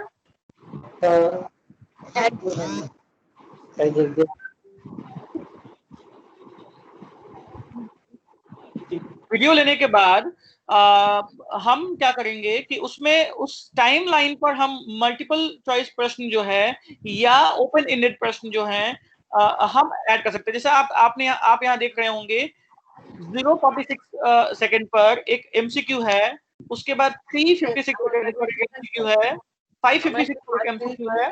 বলা হয়ে গেছে, এরা আবার বলে যাবে। আমি দুটো ম্যানেজ করছি বিহারি, এখানে আমি যাদবপুর ইউনিভার্সিটিতে ঝুলে আছি, এখানে ওদেরটা দেখতে। विनीता मैम आपसे आग्रह है कि ऑडियो बंद कर लें। ओके, तो 5:55 में फिर एक एमसीक्यू है। आप देखेंगे यहाँ नीचे स्टॉप्स हैं। जैसे ही वीडियो उस स्टॉप पर पहुंचेगा, यहाँ एक प्रश्न पूछा जा रहा है, वीडियो अभी प्ले नहीं होगा। व्हाट इज गूगल क्लासरूम, यहाँ प्रश्न पूछा जाएगा। जब तक बच्चा इस प्रश्न का उत्तर न दे, या इसे अगर आपने ऑप्शन दिया तो बच्चा जो है स्किप कर लेगा, और अगर बच्चा प्रश्न का उत्तर नहीं जानता है, रीवॉच करेगा, तो वो वीडियो क्लिप उतना फिर से दिखाया जाएगा, और तब बच्चा जो है या विद्यार्थी जो है अपने प्रश्न का उत्तर दे सकता है। जैसे कि मैंने इस प्रश्न का उत्तर दिया, सबमिट किया। सबमिट करने के बाद अब मुझे यहाँ मार्क्स मिला। वो मार्क्स मैं भी मेरे LMS यानी कि लर्निंग मैनेजमेंट सिस्टम में भी रिकॉर्ड हो रहा है। यहाँ हमने, जैसे आपने देखा, यहाँ इसके बाद कंटिन्यू करेंगे, वीडियो प्ले हो गया। गूगल के द्वारा हमें इसका सपोर्ट मिलता है। ठीक है, हम दूसरे स्टॉप पे पहुंचे। यहाँ पर जो पूछा जा रहा है व्हाट इज URL, बच्चा जो है यहाँ कुछ भी लिख सकता है अपने हिसाब से, अर्थात यहाँ बच्चा टाइप कर सकता है। एक MCQ हो गया, दूसरा बच्चा यहाँ जो है टाइप करके आंसर देगा। ठीक है, टाइप करके आंसर देने के बाद जैसे ही हम स्किप करेंगे, कंटिन्यू, देख सकते हैं क्लास 11 हिंदी है। इसके बाद फिर अगला स्टॉप, ऐसे करके या इसी तरह हम MCQ या अन्य प्रश्नों को वीडियो के साथ साथ जो है, वीडियो के साथ साथ हम उस प्रश्न को पूछ सकते हैं। बच्चा जब तक वीडियो प्रश्न का उत्तर नहीं देगा तब तक वीडियो ऑटोमेटिक प्ले नहीं होगा। उत्तर देने के बाद या स्किप करने के बाद ही वीडियो प्ले होगा, क्योंकि टीचर्स की सारी लिस्ट यहाँ पर मैंने पहले से। अब ये जो वीडियो है जहां हमने इसे बनाया, हमने इसे स्क्रीन रिकॉर्ड किया, और रिकॉर्ड करने के बाद हमने ऑडियो इंसर्ट किया। उसके बाद हम इसे चाहें तो क्लास को असाइन कर सकते हैं। असाइन करने के लिए देखिए, जैसे मेरे पास ये सारे गूगल क्लासरूम के क्लासेस हैं। असाइन टू ए क्लास और पब्लिक लिंक, हम चाहें तो किसी क्लास को असाइन कर सकते हैं, क्लास 10H, क्लास 10, क्लास 11, चाहे हम जिस क्लास को भी चाहें उस क्लास को असाइन कर सकते हैं। डेट एंड टाइम दे सकते हैं, और हम चाहें तो स्किपिंग को स्किपिंग जो मैंने कहा कि बच्चे स्किप ना करें, आंसर उन्हें देना ही पड़ेगा, उसे हम ऑफ या ऑन कर सकते हैं। तो ये एक टोटल एजू पजल या पब्लिक लिंक, अगर बच्चों आपकी क्लासरूम नहीं है, आप चाहते हैं कि पब्लिक लिंक आ जाए, तो ये पब्लिक लिंक है। आप ये लिंक कॉपी करके बच्चों को व्हाट्सएप पे भेज देंगे। बच्चे जो है व्हाट्सएप से लिंक कॉपी करेंगे, लिंक क्रोम में या फोन में कहीं भी खुलेगा, वहां बच्चे सेम आंसर्स देंगे और वीडियो देखेंगे। ये सारी चीजें हैं। विशाल सर, क्या ये माइक्रोसॉफ्ट में भी हम ऐड कर सकते हैं एडुप्रेजल? हाँ बिल्कुल ऐड कर सकते हैं, वहां लिंक कॉपी करके आप ऐड कर सकते हैं। जो माइक्रोसॉफ्ट चैट्स जो आपका जो क्लासरूम है, क्लासरूम में जब आप बहुत से फीचर्स हैं, क्लासरूम में कर रहा हूँ, जैसे कि टीम्स हैं, तो टीम्स के अंदर भी आप चाहें तो ऐड कर सकते हैं। एग्जैक्टली। धन्यवाद सर।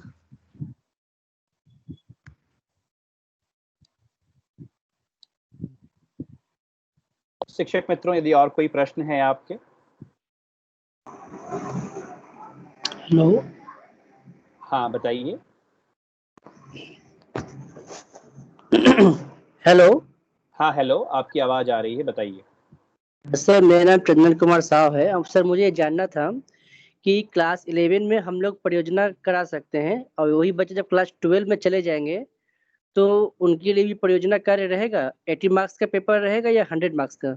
देखिए, अभी जो फिलहाल 2021 में जो आप अभी जो बच्चे क्लास 12 में हैं, अभी जो 2021 में परीक्षा देंगे, उनके लिए नहीं है। 2021 के बाद का जो सेशन होगा उसमें काउंसिलर ने अभी तक कोई सूचना नहीं दी है, तो मुझे लगता है कि वो काउंसिल की सूचना आ जाएगी। और अभी जो क्लास 11 में है, वो जब क्लास 12 में जाएंगे तो उनके लिए भी परियोजना कार्य जरूर होगा। अच्छा, थैंक यू सर। धन्यवाद। अच्छा सर, मैं कुछ पूछना चाहती थी। हाँ बिल्कुल अर्चना जी, बताइए। हाँ सर, पहले तो बहुत बहुत बधाई आप सभी को, क्योंकि ये बहुत ही अच्छा एक वेबिनार है जिससे कि हम शिक्षक गणों की बहुत सारी दुविधाओं का निवारण हुआ है यहाँ पर। और सर मुझे बस एक चीज आपसे जाननी थी, जैसे कि आपने पहले कहा कि जितने सत्र होंगे आप उन सारे सत्रों में ये आपको तीनों चीज करना है। तो हम तीनों चीज जो बच्चों क्लास 11 में करवाएंगे, तो उनको कहेंगे कि जो लेखन, जो उनका असाइनमेंट होगा, जो लेखन कौशल वाला, उनको सहेज करके रखने के लिए, ताकि क्लास 12 में जब वो जाए और जब उनका एक्सटर्नल बाहर से जब कोई टीचर आती हैं तो उनके सामने हम लोग प्रस्तुत कर सके। मतलब ये हमको उनको इंस्ट्रक्शन देना होगा या फिर उनके असाइनमेंट्स हम अपने पास रखें, क्योंकि हमारे पास बहुत सारे असाइनमेंट रहते हैं, तो ये रखना थोड़ा हमारे लिए शायद। मैं प्रश्न समझ गया मैम। ये काउंसिल का दिशा निर्देश है कि आप किसी भी असाइनमेंट को आपको 2 साल तक सुरक्षित रखना होता है। अब मैं अगर बात करूं कि 12 में जो अभी ये कहीं भी इसकी जिक्र नहीं है काउंसिल के वेबसाइट पर, मैं अनुमान लगा रहा हूं, ठीक है मैम। मैंने कक्षा 11 के बारे में जो आधिकारिक तौर पे बात कही है, कक्षा 12 के बारे में मैं नहीं कह सकता हूं, क्योंकि काउंसिल ने अभी तक इसके बारे में कुछ कहा नहीं। मैं जो बात कह रहा हूं वो 10वीं के आधार पे कह रहा हूं। हम जब 9 में असाइनमेंट लेते हैं तो क्या वही असाइनमेंट कक्षा 10 में देते हैं? नहीं देते। वो वहाँ बदलाव रहता है, हाँ। लेकिन उनको बोलते सुरक्षित रखने के लिए। हाँ, तो वैसे ही हम जो कक्षा 11 में लेंगे वह 11 में ही खत्म हो जाएगा। कक्षा 12 में जब असाइनमेंट लेना होगा, उसमें भी जो आप प्रथम सत्र, द्वितीय सत्र और तृतीय सत्र में जो लेंगे, उसके आधार पर जो है कक्षा 12 का जो फाइनल होगा, जिस पे हम अनुमान लगा रहे हैं कि बाहर से एक्सटर्नल आएंगे, वाइवा वगैरह होगा, तो उसमें उसकी जरूरत पड़ेगी। कक्षा 11 में जो हमने लिया है वो कक्षा 11 तक। मैं इसमें बलवंत जी से आग्रह करूंगा, बलवंत जी ने बड़ा काम किया है इस पर। बलवंत जी, आपके पास कोई सूचना हो तो बिल्कुल बताएं। फिलहाल हम कक्षा 11 के लिए ही सोचेंगे। 12वीं कक्षा के लिए अभी सोचना हमारे लिए सही नहीं होगा, क्योंकि समय रहते काउंसिल हमारे विषय में सोचने के लिए उत्सुक है। हम काउंसिल के विषय में न सोचें। काउंसिल इस विषय में जरूर कोई ना कोई दिशा निर्देश समय रहते हमारे पास पहुंचा देगा। आप वेबसाइट से जुड़े रहिए, रोज उस वेबसाइट पर जाइए, अगर नहीं भी तो हमारे ग्रुप से जुड़े रहिए। जो भी जानकारी मिलती है हम तुरंत आपके पास पहुंचाएंगे। फिलहाल के लिए हम यही रुकते हैं कि क्लास 11 के लिए जो प्रोजेक्ट दिया गया है वो संभावना है कि आप उसे 12 में कंटिन्यू किया जाएगा, क्योंकि एक बार जब बच्चों को क्लास 80 मार्क्स के पेपर के लिए तैयार किया गया तो हम अचानक 12 में जाकर उसे 100 मार्क्स के पेपर के लिए तैयार नहीं करा सकते हैं। जो पैटर्न रहेगा वही फॉलो किया जाएगा। तो इसकी एक संभावना बनी हुई है। हम अभी की क्लास जो वर्तमान 12वीं कक्षा है उसके विषय में कुछ नहीं सोचना है हमें, वो पास करके निकल जाएंगे। जो 11 में अभी हैं इनका प्रोजेक्ट होगा और 12 में जाकर भी इनका यही प्रोजेक्ट कंटिन्यू होगा। अच्छा ठीक है सर, बहुत बहुत धन्यवाद सर। धन्यवाद। सर मैं कुछ बोलना चाहती हूँ। संगीता हाँ मैम बोलिए। हाँ संगीता मैम बोलिए। मैम संगीता मैम हमारी बहुत ही परिचित है और मैम नेशनल जेम्स से आई हैं और मैम नेशनल जेम्स की विभागाध्यक्षा भी हैं। मैम आपका प्रश्न। मैम नहीं, मेरा प्रश्न नहीं है, मैं आंतरिक रूप से आप तीनों का धन्यवाद करना चाहूंगी कि आपने इस वेबिनार को जो आयोजित किया वो हम लोग के लिए सभी के लिए बहुत ही लाभप्रद रहा। बहुत सारी सूचनाएं और आशा करती हूँ कि आने वाले समय में आप ऐसे वेबिनार आयोजित करेंगे। मैम आप लोगों का आशीर्वाद बना रहे। हम आपकी जितनी भी इच्छाएं हैं और जितनी भी आपकी चाहते हैं, मांग है, उनके ऊपर खरा उतरने की पूरी कोशिश करेंगे मैम।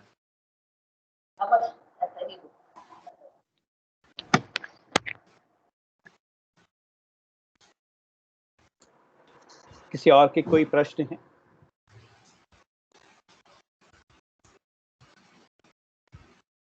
हम और अगले 5 से 6 मिनट तक हम और प्रश्न उत्तर लेंगे, फिर हम आधिकारिक तौर पर इस वेबिनार का समापन करेंगे। तो शिक्षक मित्रों, प्रश्न लेने से पहले मैं फिर से एक बार दोहरा दूं कि हम एक फीडबैक फॉर्म व्हाट्सएप ग्रुप में अपलोड करेंगे इस वेबिनार के खत्म होते ही, और आप उस फीडबैक फॉर्म पर क्लिक करेंगे और उस फीडबैक फॉर्म को आप फिलअप करेंगे। ध्यान रखिएगा कि उस फीडबैक फॉर्म को फिलअप करते वक्त आप उसी ईमेल का उपयोग करेंगे जिस ईमेल का उपयोग करते हुए आप लोगों ने इस वेबिनार के लिए रजिस्ट्रेशन किया था, क्योंकि आप जैसे ही उस फीडबैक फॉर्म को फिल करके सबमिट करेंगे, आपके ईमेल में हमारे द्वारा ई सर्टिफिकेट संप्रेषित कर दिया जाएगा, भेज दिया जाएगा। तो फेसबुक का जो लिंक है, मैं विशाल जी से आग्रह करूंगा कि वो चैट बॉक्स में डाल दें। इसके अलावा वो हमने जो ईमेल आपको भेजा है इनविटेशन, उसमें भी उस फेसबुक का लिंक है। आप वहां से भी हमारे फेसबुक पेज पर माफ कीजिएगा, व्हाट्सएप में, बार बार फेसबुक कह रहा था, मुझे माफ कीजिएगा, व्हाट्सएप ग्रुप में ऐड हो जाइएगा। शिक्षक मित्रों, और कोई प्रश्न किसी के जहन में आप पूछना चाहते हैं? मंजीत मैम उपस्थित हैं? मंजीत कौर जी। अच्छा, चलिए, मुझे लगता है हमने लगभग सारे प्रश्नों के उत्तर हमने दे दिए हैं। प्रश्न कभी खत्म नहीं होते हैं, प्रश्न हमेशा ही पूछे जाते रहेंगे और पूछे जाने चाहिए। प्रश्न जितने हम पूछें, हम उतने ही ज़्यादा उत्तर खोजने की कोशिश करते रहते हैं। तो मैं विशाल जी से आग्रह करता हूं कि इस कार्यक्रम का अंत वह अपने 2 शब्दों से करें। विशाल जी। दरअसल मैं कई बार ये बात कहता हूँ कि जितनी बार मैं सीखता हूँ और जितनी बार इस सीखे गए हर एक हिस्से को साझा करता हूँ, मैं पाता हूँ कि उतनी ही बार मेरे अंदर एक नई इच्छा जगती है कि अब कुछ नया किया जाए। ये चाहे विद्यार्थियों के साथ भी हम देख लें, या फिर हम अपने मित्रों के साथ भी, या फिर आपके साथ भी, पता नहीं क्यों एक कार्यक्रम के खत्म होते ही अंदर एक दूसरे कार्यक्रम का बीज कहीं ना कहीं पनपने लगता है। और मैं फिर यहाँ कहना चाहूँगा कि सौमित्र सर और बलवंत जी और प्रीति मैम से कि हम लोग फिर हमें ऐसा मौका मिले और हम लोग फिर उपस्थित हों, और तब तक के लिए मैं विदा।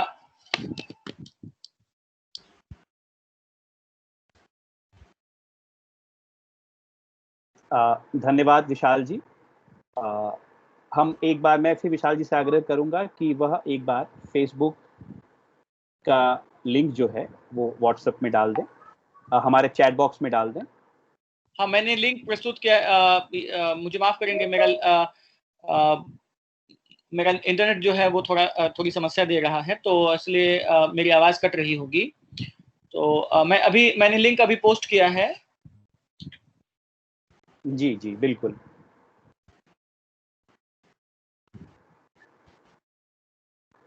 बलवंत जी, आप कुछ कहना चाहेंगे? मैं अंत में यही कहना चाहूंगा कि अगर किसी का कोई प्रश्न रह गया हो तो वो पूछ सकते हैं।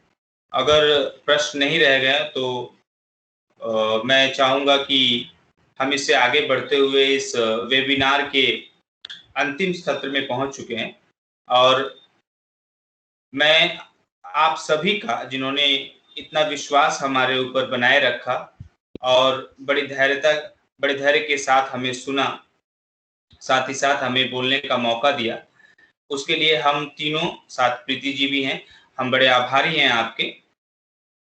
हम कोशिश करते रहेंगे कि समकालीन विषयों पर, जैसे किसी ने सुझाया कि आईसीएसई की परियोजना पर भी कार्य किया जाना चाहिए, अन्य विषय भी हैं, और साथ ही साथ ये जो कोरोना का काल चल रहा है, इसमें हम अपनी वर्चुअल लर्निंग को, वर्चुअल टीचिंग को किस प्रकार और ज्यादा अपग्रेड कर सके, अपडेट कर सके, इसके लिए भी हमारा चैनल और हम तीनों पूरी तरह से प्रतिबद्ध हैं। हम चेष्टा करते रहते हैं कि हमेशा अपने समाज में, अपने शिक्षित समाज में, अपने शिक्षक समाज में कुछ नया दें, जिसे आप और हम दोनों ही साझा कर सके, अपने विद्यार्थियों को लाभ पहुंचा सके, और साथ ही साथ हमारी जो टीचिंग है, हमारी जो पद्धति है, वो कुछ ज्यादा और उभर कर, निखर कर सामने आए।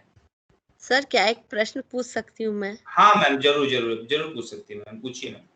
सर, एमसीक्यू फॉर्म में तो हम लोग आसानी से करेक्शन इत्यादि हम कर सकते हैं, पर जब सबमिटिव फॉर्म, क्योंकि स्कूल में हमारे यहाँ यही कह रहे हैं कि 80 मार्क का सबमिटिव पेपर बोर्ड पैटर्न की तरह ही किया जाए, तो ऐसे में करेक्शन बहुत मुश्किल हो जाती है। तो क्या कोई आसान ऐसा कुछ तरीका है जिससे हम सबमिटिव प्रश्नोत्तर के करेक्शंस किए जाएं कुछ, या टेस्ट लिया जाए? हाँ, इस विषय में जो हमारे दक्ष हैं वो हैं विशाल जी, वही आपको इस विषय में अच्छी राय और अच्छा सुझाव दे पाएंगे। विशाल जी, आप इस विषय में कुछ बताइए। बिल्कुल। सबसे पहली बात तो कि स्कूल ने हमें कोई ना कोई एक सिस्टम प्रोवाइड किया होगा, जैसे गूगल क्लासरूम हो या माइक्रोसॉफ्ट टीम्स हो, कोई ना कोई ऐसा सिस्टम प्रोवाइड किया होगा जिसके जरिए हम काम कर रहे होंगे। तो आपके स्कूल से वो कौन सा सिस्टम है? गूगल का है कि माइक्रोसॉफ्ट का? सर, माइक्रोसॉफ्ट टीम्स पे कर रहे हैं हम लोग। अच्छा, माइक्रोसॉफ्ट टीम्स में कर रहे हैं। जी सर। टीम्स में बच्चों के लिए एक नोटबुक होता होगा। जी हाँ सर, नोटबुक है, उसमें करेक्शंस हम लोग करते हैं।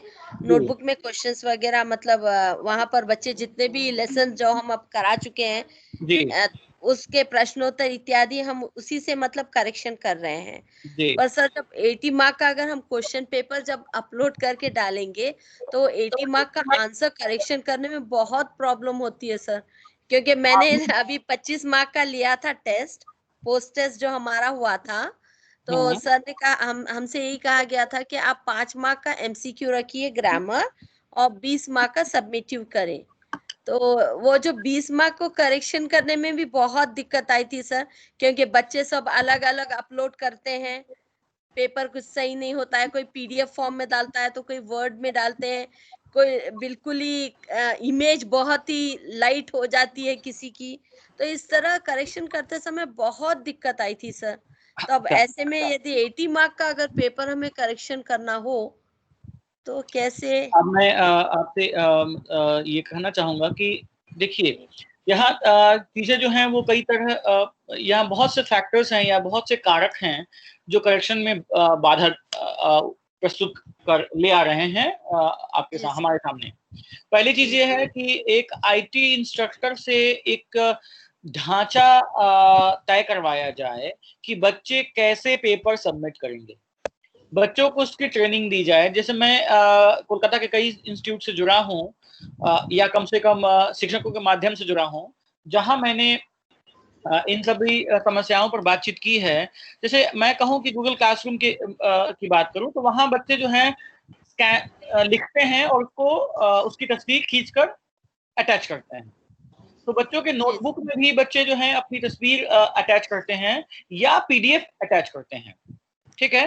अब यहाँ हम अपने बच्चों को, अगर मान लीजिए कि इंस्टीट्यूट और बाकी सिस्टम या आईटी एडमिनिस्ट्रेटर की तरफ से कोई इंस्ट्रक्शन न आए, फॉर एग्जाम्पल, हम अपने बच्चों को ये इंस्ट्रक्ट कर सकते हैं कि कैसे वे केवल पीडीएफ ही अपलोड करें या वो इंसर्ट करें, पहली चीज।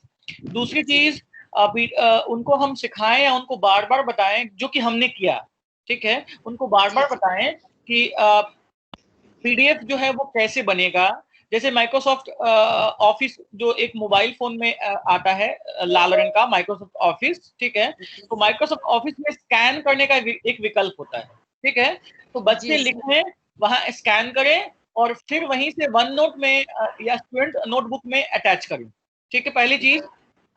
मैं आपसे इतना कहूंगा कि मैंने और यहाँ तक कि सौमित्र जी ने और हमारे कई शिक्षकों ने पेन टैबलेट ले लिया है, एक पेन टैबलेट जो है वो ले लिया है, और हम क्या करते हैं कि पीडीएफ पर उसी पेन टैबलेट की मदद से, आपके तो स्टूडेंट नोटबुक में पेन ऑप्शन होता है, उस पेन की मदद से, जी, उस पेन की मदद से आप पेन टैबलेट अगर ले लें तो वो पेन टैबलेट पेन की तरह काम करता है, ठीक है, जी, और उसकी मदद से हम लोगों ने भी करेक्शन किया है। मैं कहूंगा कि मेरे विद्यालय में भी 40 एंड 40 80 मार्क्स का एग्जाम हुआ है, तो वहां भी हमने इसी पद्धति का इस्तेमाल किया है। हाँ, ये अलग है कि हमने गूगल क्लासरूम में ये एग्जाम्स कंडक्ट करवाया, टीम्स में नहीं कराया, लेकिन दोनों के सिस्टम लगभग लगभग एक है। माइक्रोसॉफ्ट टीम्स में मैं कहूंगा जो स्टूडेंट नोटबुक है उसमें इनबिल्ट करेक्शन का ऑप्शन होता है, जबकि गूगल क्लासरूम में ऐसा नहीं, बल्कि आपको दूसरे थर्ड पार्टी एक्सेसरीज जैसे कामी वगैरह का इस्तेमाल करना पड़ता है अगर आप लैपटॉप से हैं तो। जी सर, जी, ये इनबिल्ट क्या कह रहे थे सर आप? ये इनबिल्ट करेक्शन क्या बता रहे थे? माइक्रोसॉफ्ट टीम्स के वन नोट में है, देखिए जहां पेन टूल होता है, जहां आप देखेंगे एबीसीडी लिखा रहता है, ऊपर में लेफ्ट कॉर्नर में पेन टूल भी होता है, पेन जी टूल। जी सर, वो वहाँ पेन से ही करेक्शन वो इंसर्ट करके हमने किया और था सर। हाँ हाँ हाँ, और मैं आपको यहाँ सामान्यतः जो मैं कह दूं कि अगर मैं सर्च करता हूँ यहाँ पर कि कोई भी राइटिंग पैड जो कहें या कोई भी राइटिंग टैब जो कहें, आप एक बार सर्च करिएगा। जी, मैंने फॉर एग्जांपल एक सर्च किया, तो ये जो है राइटिंग टैब या राइटिंग पैड जो होता है, वो आपको सामान्यतः ये इस तरह का, ठीक है, इस तरह का देखेंगे आप, इस तरह का, ये राइटिंग पैड जो है ये लिखने में आपकी मदद करता है।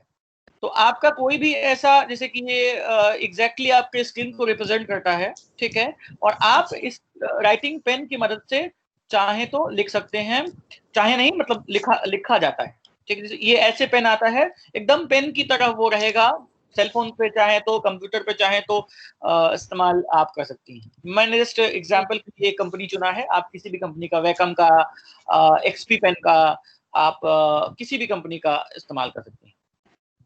इसे क्या कहते हैं सर? इसे कौन इसे हम सामान्यतः कहते हैं पेन टैबलेट कहते हैं, ठीक है। आप चाहे तो ये देखिए पेन टैबलेट कहते हैं इसे। जी सर, पेन टैबलेट, ठीक है।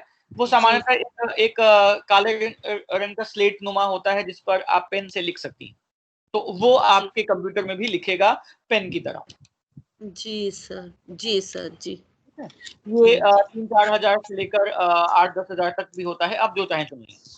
जी सर, जी, बहुत बहुत धन्यवाद सर। शिक्षक मित्रों, दरअसल हम इसी तकनीकी चीज़ों पर, जिसका सामना कुछ महीनों, कुछ सालों पहले हम सब कर रहे थे, मैं, विशाल जी और बलवंत जी, और हमने जब इन चीज़ों पर जानकारी हासिल की तो हमें लगा कि हमें ये बताना चाहिए, ये हमारा कर्तव्य है, हमारी जिम्मेदारी है कि हम सबको बताएं, और अभी कोविड के समय ये साझा करना बहुत ज़रूरी है। तो मैं आप लोगों से यही कहूँगा कि ये दावा बिल्कुल नहीं करूँगा कि हमारे व्हाट्सएप ग्रुप में आपको बहुत कुछ नया मिलने वाला है, पर एक छोटी सी कोशिश हम तीनों ने की है, और बिना किसी अहंकार के और बिना किसी प्राउडनेस के हम बताएं कि हम 2008 से लगे हुए हैं। 2008 में हम हिंदी शिक्षण में तकनीक की बात कर रहे थे और लोग हंस रहे थे कि आप क्या कर रहे हैं। तो अब उसकी ज़रूरत है और हम आपके साथ हैं, और हम कोशिश करेंगे कि हर महीने हम आपको किसी नई विषय पर, नई चीज़ों पर बातचीत करें। अगला वेबिनार हमारा तय है जिस पे हम ऑडियो और वीडियो एडिटिंग के बारे में बातचीत करेंगे और इसकी सूचना हम बहुत जल्दी आपको देंगे। तो आप सबका इस वेबिनार में आना और हमें सुनना हमें बल दे जाता है कि हम कुछ बेहतर कर रहे हैं या बेहतर करने की कोशिश कर रहे हैं, और ये कोशिश हम जारी रखेंगे। इन्हीं शब्दों के साथ मैं आप सबसे विदा लेना चाहूँगा। धन्यवाद आप सबका।